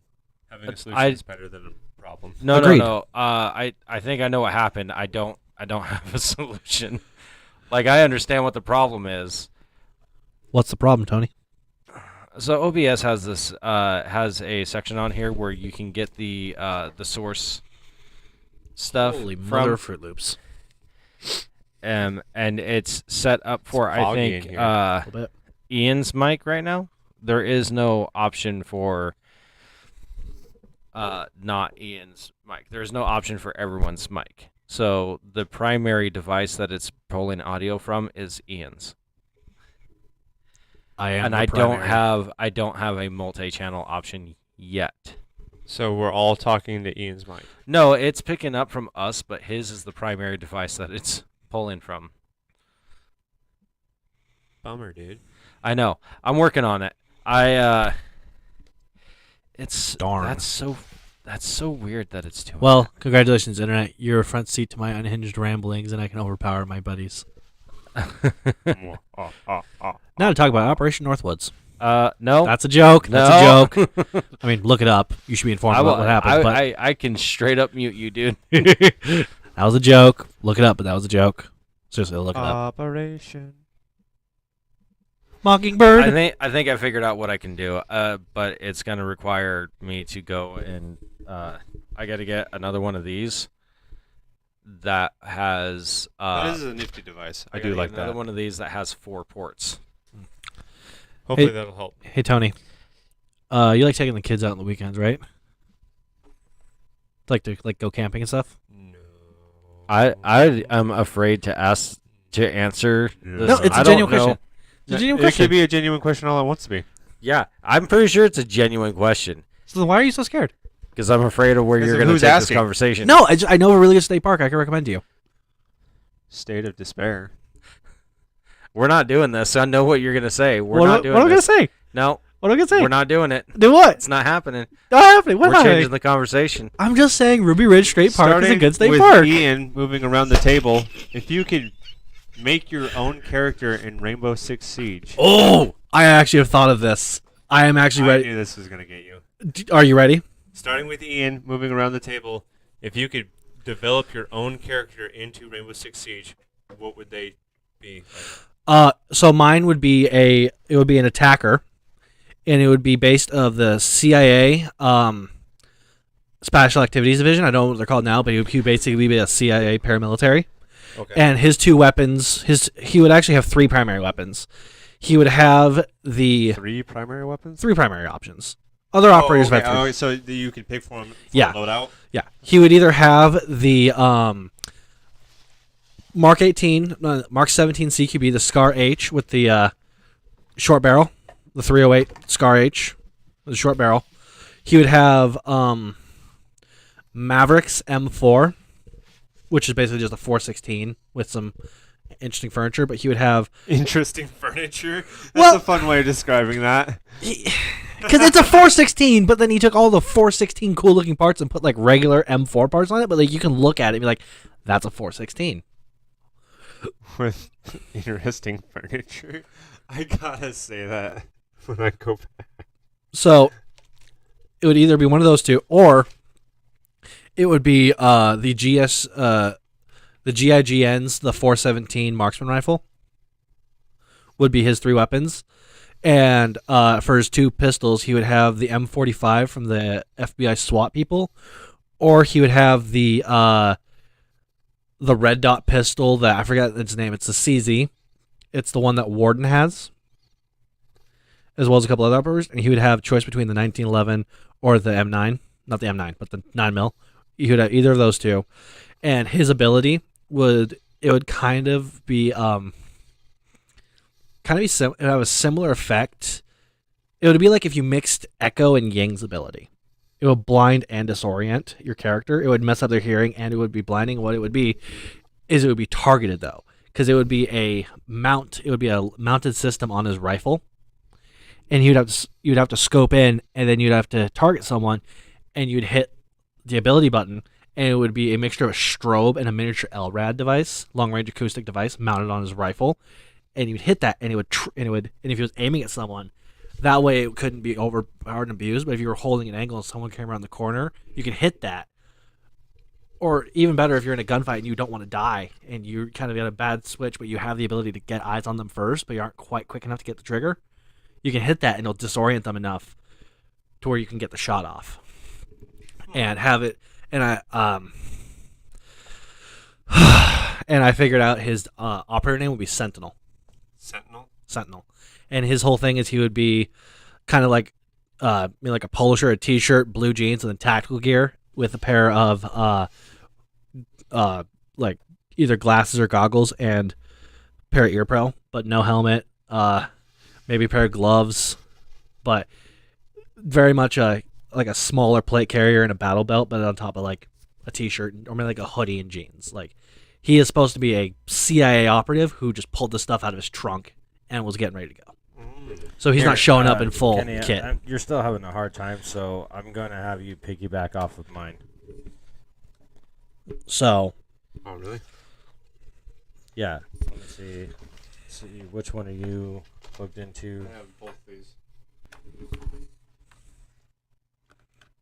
So that would be mine. Kenny, what would be your siege operator? Oh, okay. Okay. Tony, what you got? But I think I mine don't would be a know pretty cool anything operator. about Rainbow Six Siege. If you were to think of yourself as an operator or an operator that you would want to design to put into a shooter game, what would be a loadout that you would prefer to see? Also, real quick, sorry. That didn't work. My guy would be a 2 armor 2 speed operator. He'd be a very middle of the road 2 armor 2 speed operator. 2 armor, 2 speed. He's not going to be Jaegering, but he's not going to be rooking either. He's going to be a fairly movable guy. Now, we're We're just not hitting it with the microphones this time. No, I'm having the hardest freaking time. All right, Kenny. Since Tony's still working on that, what do you think? Well, thank you for the microphone, Ian. Oh my goodness, I'm so happy that I have something that works. What I'm thinking of, at least off the top of my head, is that, and I don't remember this character's name because I haven't played Siege in forever, and the landscape's probably changed immaculately. I would like to have a character that can switch back and forth for its primary, be the same primary, and I don't remember the name of the character, but it's the lady that can set out traps. She throws them out, and they're kind of like bob wire traps, not necessarily bob wire traps. That would be Gridlock. Are you looking at her assault rifle or her LMG? LMG. LMG. That would be a saw running a 100-round Stanag mag. I think having her LMG as a primary would be a lot of fun. Just because LMGs in shooter games, if you can have so much violence of action, even if it comes to pre-fire around a corner, just as games happen to be, the fact that you can pre-fire, do violence of action, and still have enough rounds in the clip to engage a secondary target should one pop up is awesome. The less time I spend reloading and the more rounds I can put down range, the more control of an environment I have. And then, and I don't remember who has this, but someone has an AA-12. And I don't know if it's... What is That would be the Italians, Maestro and Alibi. Having that as a secondary would be slapping. Like, so That would be broken. I didn't say I was coming in here fair. I'd have a sledgehammer. yeah, there's a character that has a sledgehammer. Okay, He's called Sledge. okay. So I'd probably just use that guy. And I think it'd be a lot of fun because if I'm in a place where I can't successfully operate a saw weapon system, I can just buzz out the AA-12 and have corridor control like no one's business. I think that would be a little too overpowered. I think you could make that like your alternate primary weapon choice. But I think having that as a secondary is too broken. And real quick, I'm going to change one of my primaries because I was thinking the 417, but my guy's all about kind of up close encounters. So I'm thinking I'm going to take away the DMR. I'm going to give him the Benelli shotgun from the FBI operators, the M4. But I think if you want that idea and you want a shotgun secondary, you could give him like the super shorty pump action. Because that's still a 12-gauge shotgun, and it still hits with a wallop. So give him a pump-action shotgun and the AA-12, so that way he could run 2 shotguns if he wanted, or an LMG and a shotgun. But it still keeps him balanced. That way he isn't pulling out, oh, my saw doesn't work. Let me pull out my 20-round drum mag automatic shotgun. It's like, that's a bit much, kids. Nonsense. I'll find a way to balance them. Trust me. I just think giving him those 2 for primary choices and then giving him like a pistol and then the pump shotgun for a secondary would be a much more balanced option. What was that, Tony? Try using Taylor's mic.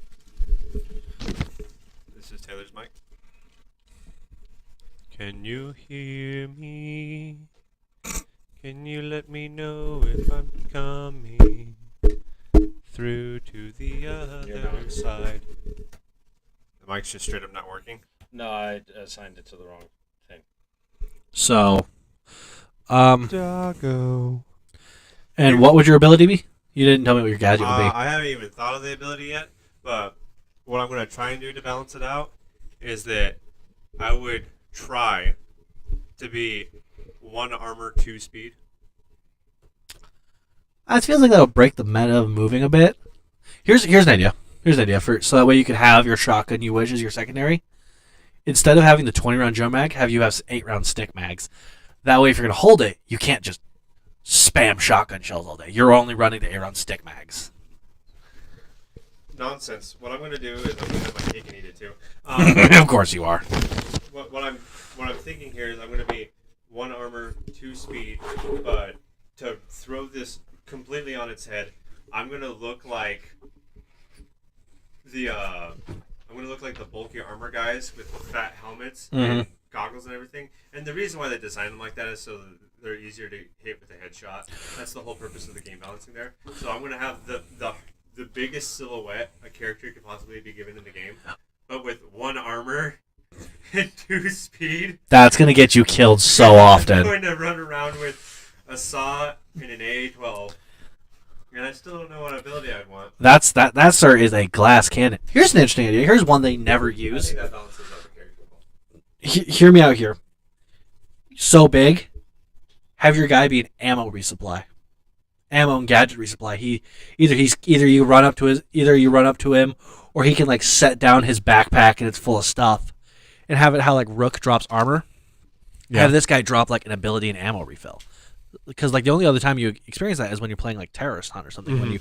But have his whole thing be, he's one armor, but he's also 2-speed because he's carrying this heavy backpack full of crap, and then he throws it down, and everyone can get one free resupply of their ability. Say, Oh, he resupplies abilities. resupply ability and That ammo. would change the meta entirely. Exactly. So many people just have like limited abilities. Can you imagine an Ashe that can resupply? But is he an attacker or a defender? Um, Because the way I think it would be, it would make sense as a defender. I'm thinking he would be a defender, but then also have him, because he's got such a big silhouette and such low armor, have him be he's one of the easiest to kill in the game. Yeah, So that actually balances your character out. Yeah, but give he's him- a wall of bullets. he's a wall of bullets. But if you tag him with even a pistol round, he's probably going down. If you dome with a 45, he's probably going to down but not out without any sort of problem. And if you double tap in the face with a rifle, he's dead. He dead. I mean, Oh. the only thing I can Super save dead. him is Rook's plate. And the reason why is like in my own personal philosophy, I'd rather dodge a bullet than take it. Mhm. So I'd rather have high mobility, low armor versus high armor, low mobility.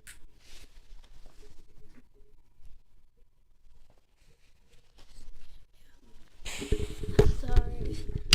That wasn't intentional. So I can that's see that. why I did that. I think it's ironic and it's funny to me that I'm making this bulky, large silhouette character and he's got an armor of 1. His whole thing is he's built like Oryx, just built like this massive truck of a dude, but he's got like the tiniest plate in the center of his chest, and that's his only armor. Or no plate at all. No plate. My man's just running like a Vietnam era flak jacket. What would be... So he'd be like a resupply is what you think would be fun? Yeah, he'd kind of be in the same category as like Rook, where he drops armor. This guy drops a whole thing full of ammo. But Like, it can resupply abilities too. It is a one That full would- resupply of abilities and ammo, but only defenders can use it. Only defenders can use it. That does sound like it would shake the meta up. That would be more dock shots. That would be more dock shots. That would More, also be... Mozzie spiders. More everything. More Ella. That would be Guns. more. What's the guy that can put up jammers? What's Mute. his name? Mute. Mute is a amazing defender. Have it limited refills for some. Like only Mute gets one more jammer. That Well, way it's not, everyone like, was going to meta-breaking. get just one more. Wasn't that the idea? Is I thought it everyone was a gets- full resupply of both, but yeah, everyone gets one more of everything plus full ammo.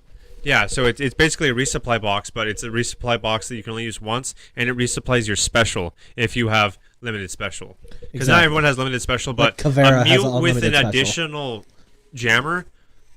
Mute is so good. Mute Mm-hmm. is the only character so far that I've been able to complete. I don't remember what the game type is called, but you got the VIP and you're trying to defend them. Mute Hostage is the rescue. only character. Say what? Hostage rescue. I don't know if it's hostage rescue because I'm not taking them to an evac site. It's you start in the room, you get to pick the room, and you have to keep the person safe from gunfire. And I'm talking like you versus NPCs. Oh I don't yeah. remember what that game type's called, I know exactly what you're but you talking have about. someone basically cowering the corner, and you have to keep them safe. Playing that solo against NPCs, Mute is the only person I've been able to beat that game with. I've done it once Solo. with the Moroccan male operator who has the shock claws. I forget his name. I have no idea. Who that is. Kaid. I don't even know if I played the Kaid. game when he was available. He was definitely a later DLC operator, but his whole thing is he has these shock claws that are an area effect, and they electrocute anything. And so that means if you're next to a doorway and you have If it's not picking me up at this point, I don't think it's going to. I was trying to tell you that the sound quality got better to keep it Oh. that close. A thumbs up would have been good then. But basically, it's like if you have like a doorway and you have barbed wire in this doorway and you have a reinforcement on the wall, you throw the shock claw there, it'll have it's almost like a 6-foot total diameter, and it'll electrocute everything in that. So if you have a shield, barbed wire, and it's all in there, it's all touching, it'll all be electrocuted. It sounds like it's really good for assessing threats and thresholds, like a doorway. He's really good Like at if also someone's trying to breach your doorway and they're all stacked right there. him right and through the doorway. Bandit. Him and Bandit are like a nightmare to fight against because if they work together and use their stuff correct, you are not getting in that room unless you've got like a Maverick and an Ash that is lucky. I'm glad that at least when I was playing the game, the NPCs you fight against only seem to cover down on a certain select members of the original cast. But if there was NPCs that were covering down on every single special character that was available, it would definitely be a harder game. Yeah. The reason why Mute was so good is because he hard counters thermite, and so you know if you put up a wall, it's going to stay there. They literally can't do anything. But there are characters that can get around Mute. They're just not available to the NPC slots. Agreed. For example, I don't want to say Pegasus. I think he's got a horse-related name, or at least his symbol looks like a horse. He's the guy that gets the blowtorch. Maverick. Yeah. That's Maverick. That is one of my top 3 favorite Maverick would operators. just I straight love up Maverick. laugh at Mute. Dude, Maverick is Maverick. You can't is the jam guy. a blowtorch. Maverick is the man, dude. He single-handedly Maverick- got me back into Rainbow Six for a while. Maverick is surprisingly good at setting up peak shots. He'll poke just a tiny hole. Like typically people don't think about that for some reason, but I think that's was his like initial meta in the game was people would just poke the tiniest hole in the wall and then just send around through it. My headcanon is that Maverick started life as a defender, and they saw how broken that would be if you could just lay little murder holes and just no one would have a chance as an attacker facing that. And they're like, oh, okay, we can't. This is an amazing ability, but we cannot make this man a defender. He will break the game. He's an attacker because he's got a breach ability. He has a blowtorch, but like I said, my headcanon is that they started him as a defender so that way he could cut little holes in the wall and open up movement areas quietly. But I was like, then they saw what they could do with it. Like, oh no, that's a broken ability. He's to be a really defender. good. It's terrifying when he's an attacker because you don't know where he's going to attack from. Because he can pick the weirdest angle and then all of a sudden drop in. Or you'll just 1 second to be the next thing you're dead, and he's like back corner of the room carved like a pool ball size hole and just bink. All right, you're good. And his weapons too. His 50 cal AR, stupid. It is stupid powerful. You want to talk about broken characters? OG Lion. OG Lion was the king of the ring. I raise you one. OG Blackbeard. OG Blackbeard was good before they nerfed the amount of damage his shield could take, but Lion had total map control, and that is so hard to beat. Agreed. If you can not only see their current location, but the silhouette at the same time, it was wall peeking heaven. It was wall hacks on. You on could crack. just be like, oh, they're right through this. Boom, shoot the wall, kill them. Blackbeard's good. Original OG Blackbeard was good because you could take an unnecessary amount of ammunition through that shield, but he's not shooting through walls. Does this guy actually have a beard? yes, he does. He's But an American operator too. He's a seal. But no, what's great? But if you look at it, look at the environments in which each of these guys dropped. Lion dropped much further into the game's life cycle, and there's a lot more there. Blackbeard was the second batch of DLC operators dropped in this game. And in this game, that's why the name of the game was Headshots. And this man's shield was like covering his head. It was broken. And so I feel like for the times they were in, Blackbeard broke the game more just because of how much he neglected headshots, which was the whole meta of the game. Hey, did you guys know that America is at risk for Canadian super pigs? What? My AR is hungry. Elaborate. Yeah, apparently, control. apparently there is It's like I was this made for this. somewhat evolving herd of hogs that's making its way down from Canada. Canada. That's what I said. I'm not taking it back. I feel like that's not They're- much of a problem. They're more. They're classified as more elusive and intelligent than the previous herds of hogs. Okay, give me a thermal scope and a 458 SOCOM. Yeah. So I just Let's see thought. how elusive they are to my thermal scope. I just thought that was funny that out of everything that's going on in the world, America is at risk of being invaded by a bunch of bebops and rock steadies. Nah, dude. Nah, dude. Give me a couple $1,000s, a couple weeks. I'll solve that problem. Heck, I'll bring you with me. We'll make a vacation of it. Heck yeah! You know how many sandwiches I can make out of that? Oh, dude, we'll just roll up in a Bacon Polaris. for days. The meat would go bad before you got through it. Is that a challenge? Absolutely. Tony over here sharpening knives. I feels a ham sandwich coming on. Bacon is nature's candy. I will gorge. Raisins. I'll become are nature's diabetic candy. through nature candy. Nature candy. That's my new name for bacon, nature candy. I will become diabetic through nature candy. Nature candy. There's no way bacon's nature candy. It's nature candy. Raisins are nature's candy. No. I think that's from That 70s Show. Where the mom kitty. Never seen it. I believe that's where that's from. I might be wrong about that. But it's Halloween and she's handing out raisins to the trick-or-treaters. She's like, here, have some raisins. It's nature's candy.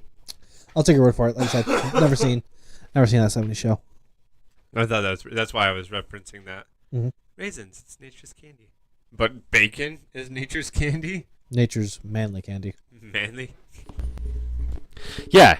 Why can't bacon just be bacon? I think bacon's got enough of its own name. Did I ever tell you guys that I Bacon. worked for a company where it was a meat packing plant, and everyone told me that, like, when you go to work there, you'll never want to look at another piece of meat again. You'll just feel disgusting. I got to tell you right now, I worked in what's called the pickle hole. That's where they put what makes bacon taste like bacon into the bacon before it becomes bacon. And you still eat bacon. What? Dude, I went I went home so hungry every day. I wanted to work. There was a chance that I was going to be able to work in a job like that. And I was told that was supposed to be the worst job ever. And all I could think was, I get to smell bacon all day. How is that the worst job ever? It's the worst job ever because it is a giant bacon. steez. Wow. It is Tony. Tony has yeah, I strong. tired. Tony has strong. Tony has shrunk. No, it was the giant tease is what it was. And it was I really it's a pork with the red dye on it. Yeah, so we made that too. Where I was, we'd put the red dye on top of the pork before it was sliced up, and then we'd have to put on the drying racks, right? So we take this, and this isn't an exaggeration when I say this. We would shovel this pork and put it on with an actual yellow shovel, put it on the drying racks. At the end of the day, I looked like an extra from the movie Hostel. Oh no. Oh. A white, yeah, kind of like that the white lab coat, right down to the I've only seen brown, parts of it, but I know what you're talking about. right down to the brown apron, and then just covered in dripping red. I don't like that mental image. I wanted someone to take it, and holding a shovel too. Then the shovel, this yellow shovel with outlines of red streams. That is, I can picture it perfectly, and I hate it. Wow. No one would take a picture. No one would. That was like the best job ever, but I couldn't. I guess I was allergic to something that they were putting in the bacon, like to have it like actually touch my skin. That was a problem. So I couldn't. I didn't work out there. But no, I full on loved that The job. smell. It was the taste because we're working in the pickle hole. So in my particular department, we would get wet because they would inject it into the pork belly. That's what makes bacon taste like bacon. So we're putting all the cure stuff in there and we're injecting it, and then I have to take the pork belly and I'd have to hang it up. And I'm a short guy, so when I hang it up, it drips down on top of me, and it's just raining bacon at that point in time. With arms wide open, come to me now. So, I don't have interesting stories of previous jobs like that because the job I got right out of high school, I still have. Fair. 10:36. I got some interesting job stories. You are an interesting job story. I mean, you hired me, so. Exactly. Okay, I got one. Who wants to hear about the time I stopped a dude stealing a samurai sword? You stopped a dude. Didn't he try to like stuff it in his pants or something like that? I'll tell the story. Okay. So I worked. I've heard this before. That's This weird.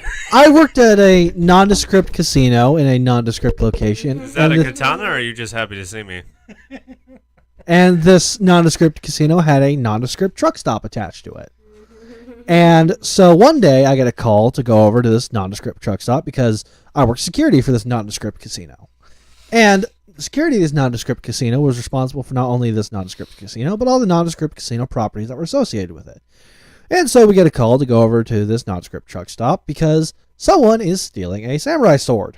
And I look on the camera and I see that this guy has reached behind the sword counter, taken it, and was walking around with it, entered the bathroom with it, and then exited the bathroom walking rather strangely. And to give credit, this man was wearing gray sweatpants. And there is a noticeable bulge in one of the pant legs, as only gray sweatpants can provide. So, me and a... Someone clearly overestimated himself. Yes, very much so. So me and a supervisor who I'll not be named, but I love this guy to death. Great guy. Wish I still worked with him. We rolled over to the nondescript truck stop, bailed out of the car, and we kind of cornered this guy in a hallway. And my supervisor circles around the back end of this hallway, and I'm at the front end. And this guy reaches down towards the samurai sword. I'm holding pretty much what is a mag light that can be recharged in my hand. So I cock it back and I throw it. I'm like, you put that on the ground now. And he's like, I was going to pay for it. And pulls out this sword that's probably as long as my arm out of his gray sweatpants. And lays it on the ground. And then we go about, getting it all sorted. He's like, I was going to buy it. This sword was like $200. Went through this guy's, had him empty out his pockets. He didn't have $6 to his name. Yeah, totally. We're gonna buy it there, bud. So You that, didn't have any like cards on them? nope, barely had an ID. But that one's pretty funny. Had another one where we stopped a crackhead who had bombs in her purse. Bombs? I may be overstating bombs a little bit, but they were definitely explosive devices. Let me explain. So we caught her just filling her purse with crap. So me and a couple of members of nondescript police department roll up to stop her. And we work with nondescript police department all the time in these thefts at this nondescript truck stop. Yes, I'm going to keep saying nondescript every time I refer to it because I don't need nondescript suing me. Nondescript. Nondescript. They're gonna nondescriptly sue him for nondescriptly. In nondescript court. They can nondescript my nondescript. That's how I get around swearing. Blankety blank blank blank Yeah. blank blank. Just beep beep beep beep beep beep beep beep beep beep. Anyways, Hitting him with the Roadrunner. exactly. I was thinking more like R2D2, but Wow! yeah, literally. So we stop this chick and we're going through her purse and we find a plastic baggie with some interesting substances in it. We're like, oh hey, what's this? And she kind of hangs her head in shame. We're like, yeah, well, we know you're a meth head, you dumb broad. And so then we pull out some tinfoil that has some interesting burn marks. Like, and what is this? Mind you, on this nondescript land, you can't have certain things that you can have in other parts of the country. And so we're, doing stuff. And then we start pulling out 308 casings. But these casings are a little odd. There's no bullet in the casing. There's no primer in the casing. As a matter of fact, the tapered neck where the bullet would go has been crimped shut. And instead of there being a primer in the primer hole, there's a fuse. And if you shake it, you can hear something inside.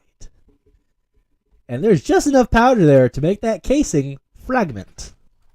They may not be bombs, but if that blows up, that can hurt somebody. As a matter of fact, that's a pretty primitive fragmentation grenade. That could kill somebody. And she had about 4 of these in her purse. And her exact words after this were, "It's not my purse." She looked us in the eyes and said that's not her purse. Was her ID in it? No. That's funny. and This is not my purse. Is this your ID? You kind of look like this person in this ID. I got one more You pretty know how funny you get story. people with that?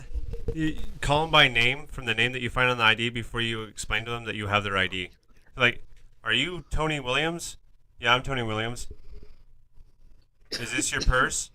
No, it's not your purse. So this isn't your ID and this purse. All right, I've got You gotta one. hit 'em with the good stuff. I've got one more that's pretty funny. So this is the time I did a traffic stop when I had absolutely zero authority to do a traffic stop in my current position as at work. Mm-hmm.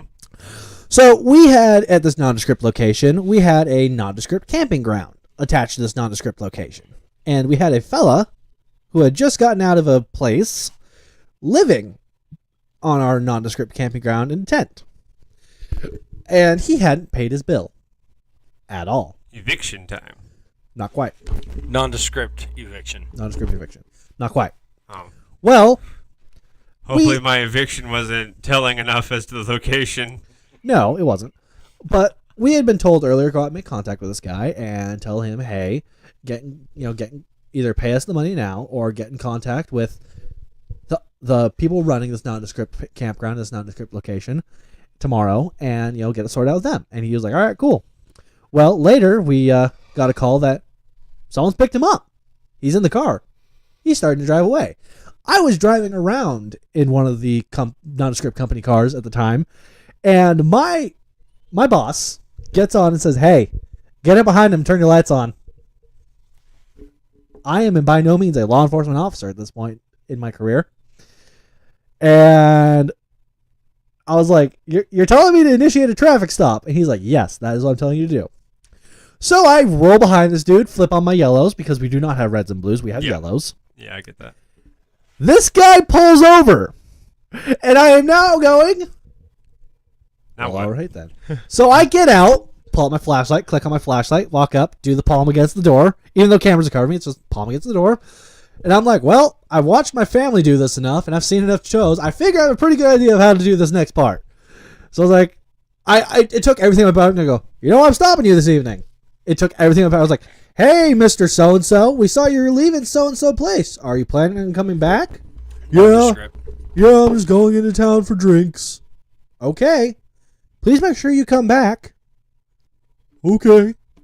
I don't know if you ever did, but the funny part is that I'm walking away and I'm like, Mr. Nondescript never returned to nondescript. I don't know. I didn't hear about Mr. Nondescript for the rest of the night, and it was no longer my issue after that. But I just found it to be incredibly humorous that me, not a law enforcement officer, was told, hey, try and pull him over. And it worked. And why exactly did you need to pull him over? Because we were afraid that Nondescript was leaving the camping site with all this crap on it and not having not paid. Mm.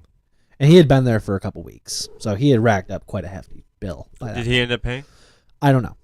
Not my area of knowledge, not my wheelhouse. But so yeah, no, that was the time I completely did a traffic stop as a not at all a cop. His farm. I like to Those make. pigs are from Canada. I like that super pigs from Canada. I'm super I like to make jokes about buses pulling people over when they break laws. Like, hit the lights. that we just rolling up behind someone in a full 82 passenger bus, just pull over. Yeah, well, I mean, you can take a PA system and turn it into an external function. Yeah. Wee woo, wee woo, wee woo, wee woo. Nah, Pull just over. pit him with the just Hitting the lights too at the just same pit time. him. Just pit him with the bus. Just Doing a pit maneuver with the bus. just send the car flying. All right, they stopped rolling. Pull over. Give them 2 seconds if they don't respond. Yeet. Yes. Yes. That So would be much good. yes. That'd be kind of fun. So I do think that more surveillance on the buses, the better. Agreed. We got 1 minute. So Alright. we're gonna have to Say wrap your this up. final goodbyes. Say your final wishes. Let us know in the comments what you thought about this one. I understand that it's probably going to be a little bit harsh on the audio. We But apologize. we do want to know what your thoughts and opinions are for anything that we could do to perhaps make it a more enjoyable experience. I know that some of you might want to be able to see us as we discuss these things, but understand that that's something that we're going to move to at a later time in our careers. For right now, this is going to be an audio-only podcast. And for nondescript location, I never gave any specifics, so do not sue me. In nondescript court. If Or anyone's nondescript. got like any advice or whatnot on how we can maybe try out and fix the audio, go ahead and email us at yourmove.studios@gmail.com. I do check that website. I do check that email often, so go ahead and send in any other topics too that you might feel as though that you want us to go ahead and cover. Go ahead and email us there. You can also check out our Twitter and our TikTok. Yeah, TikTok. TikTok. As well as our Rumble. And make sure that you leave your comments, your likes, your subscribes, your shares, all that great stuff. Thanks for coming and hanging out with us when we talked about Quantumania, Super Pigs, and Rainbow Six Siege. I am Tony, and I nondescriptly pass the goodbyes off to Mr. Nondescript over there. I am nondescriptly Ian from nondescript area and nondescript place at nondescript time, and I shall pass it off to Kenny. I'm Nondescript Kenny with Nondescript Over the Rails podcast. And I'm Nondescript Taylor, and as always, Internet, it's your move, Internet.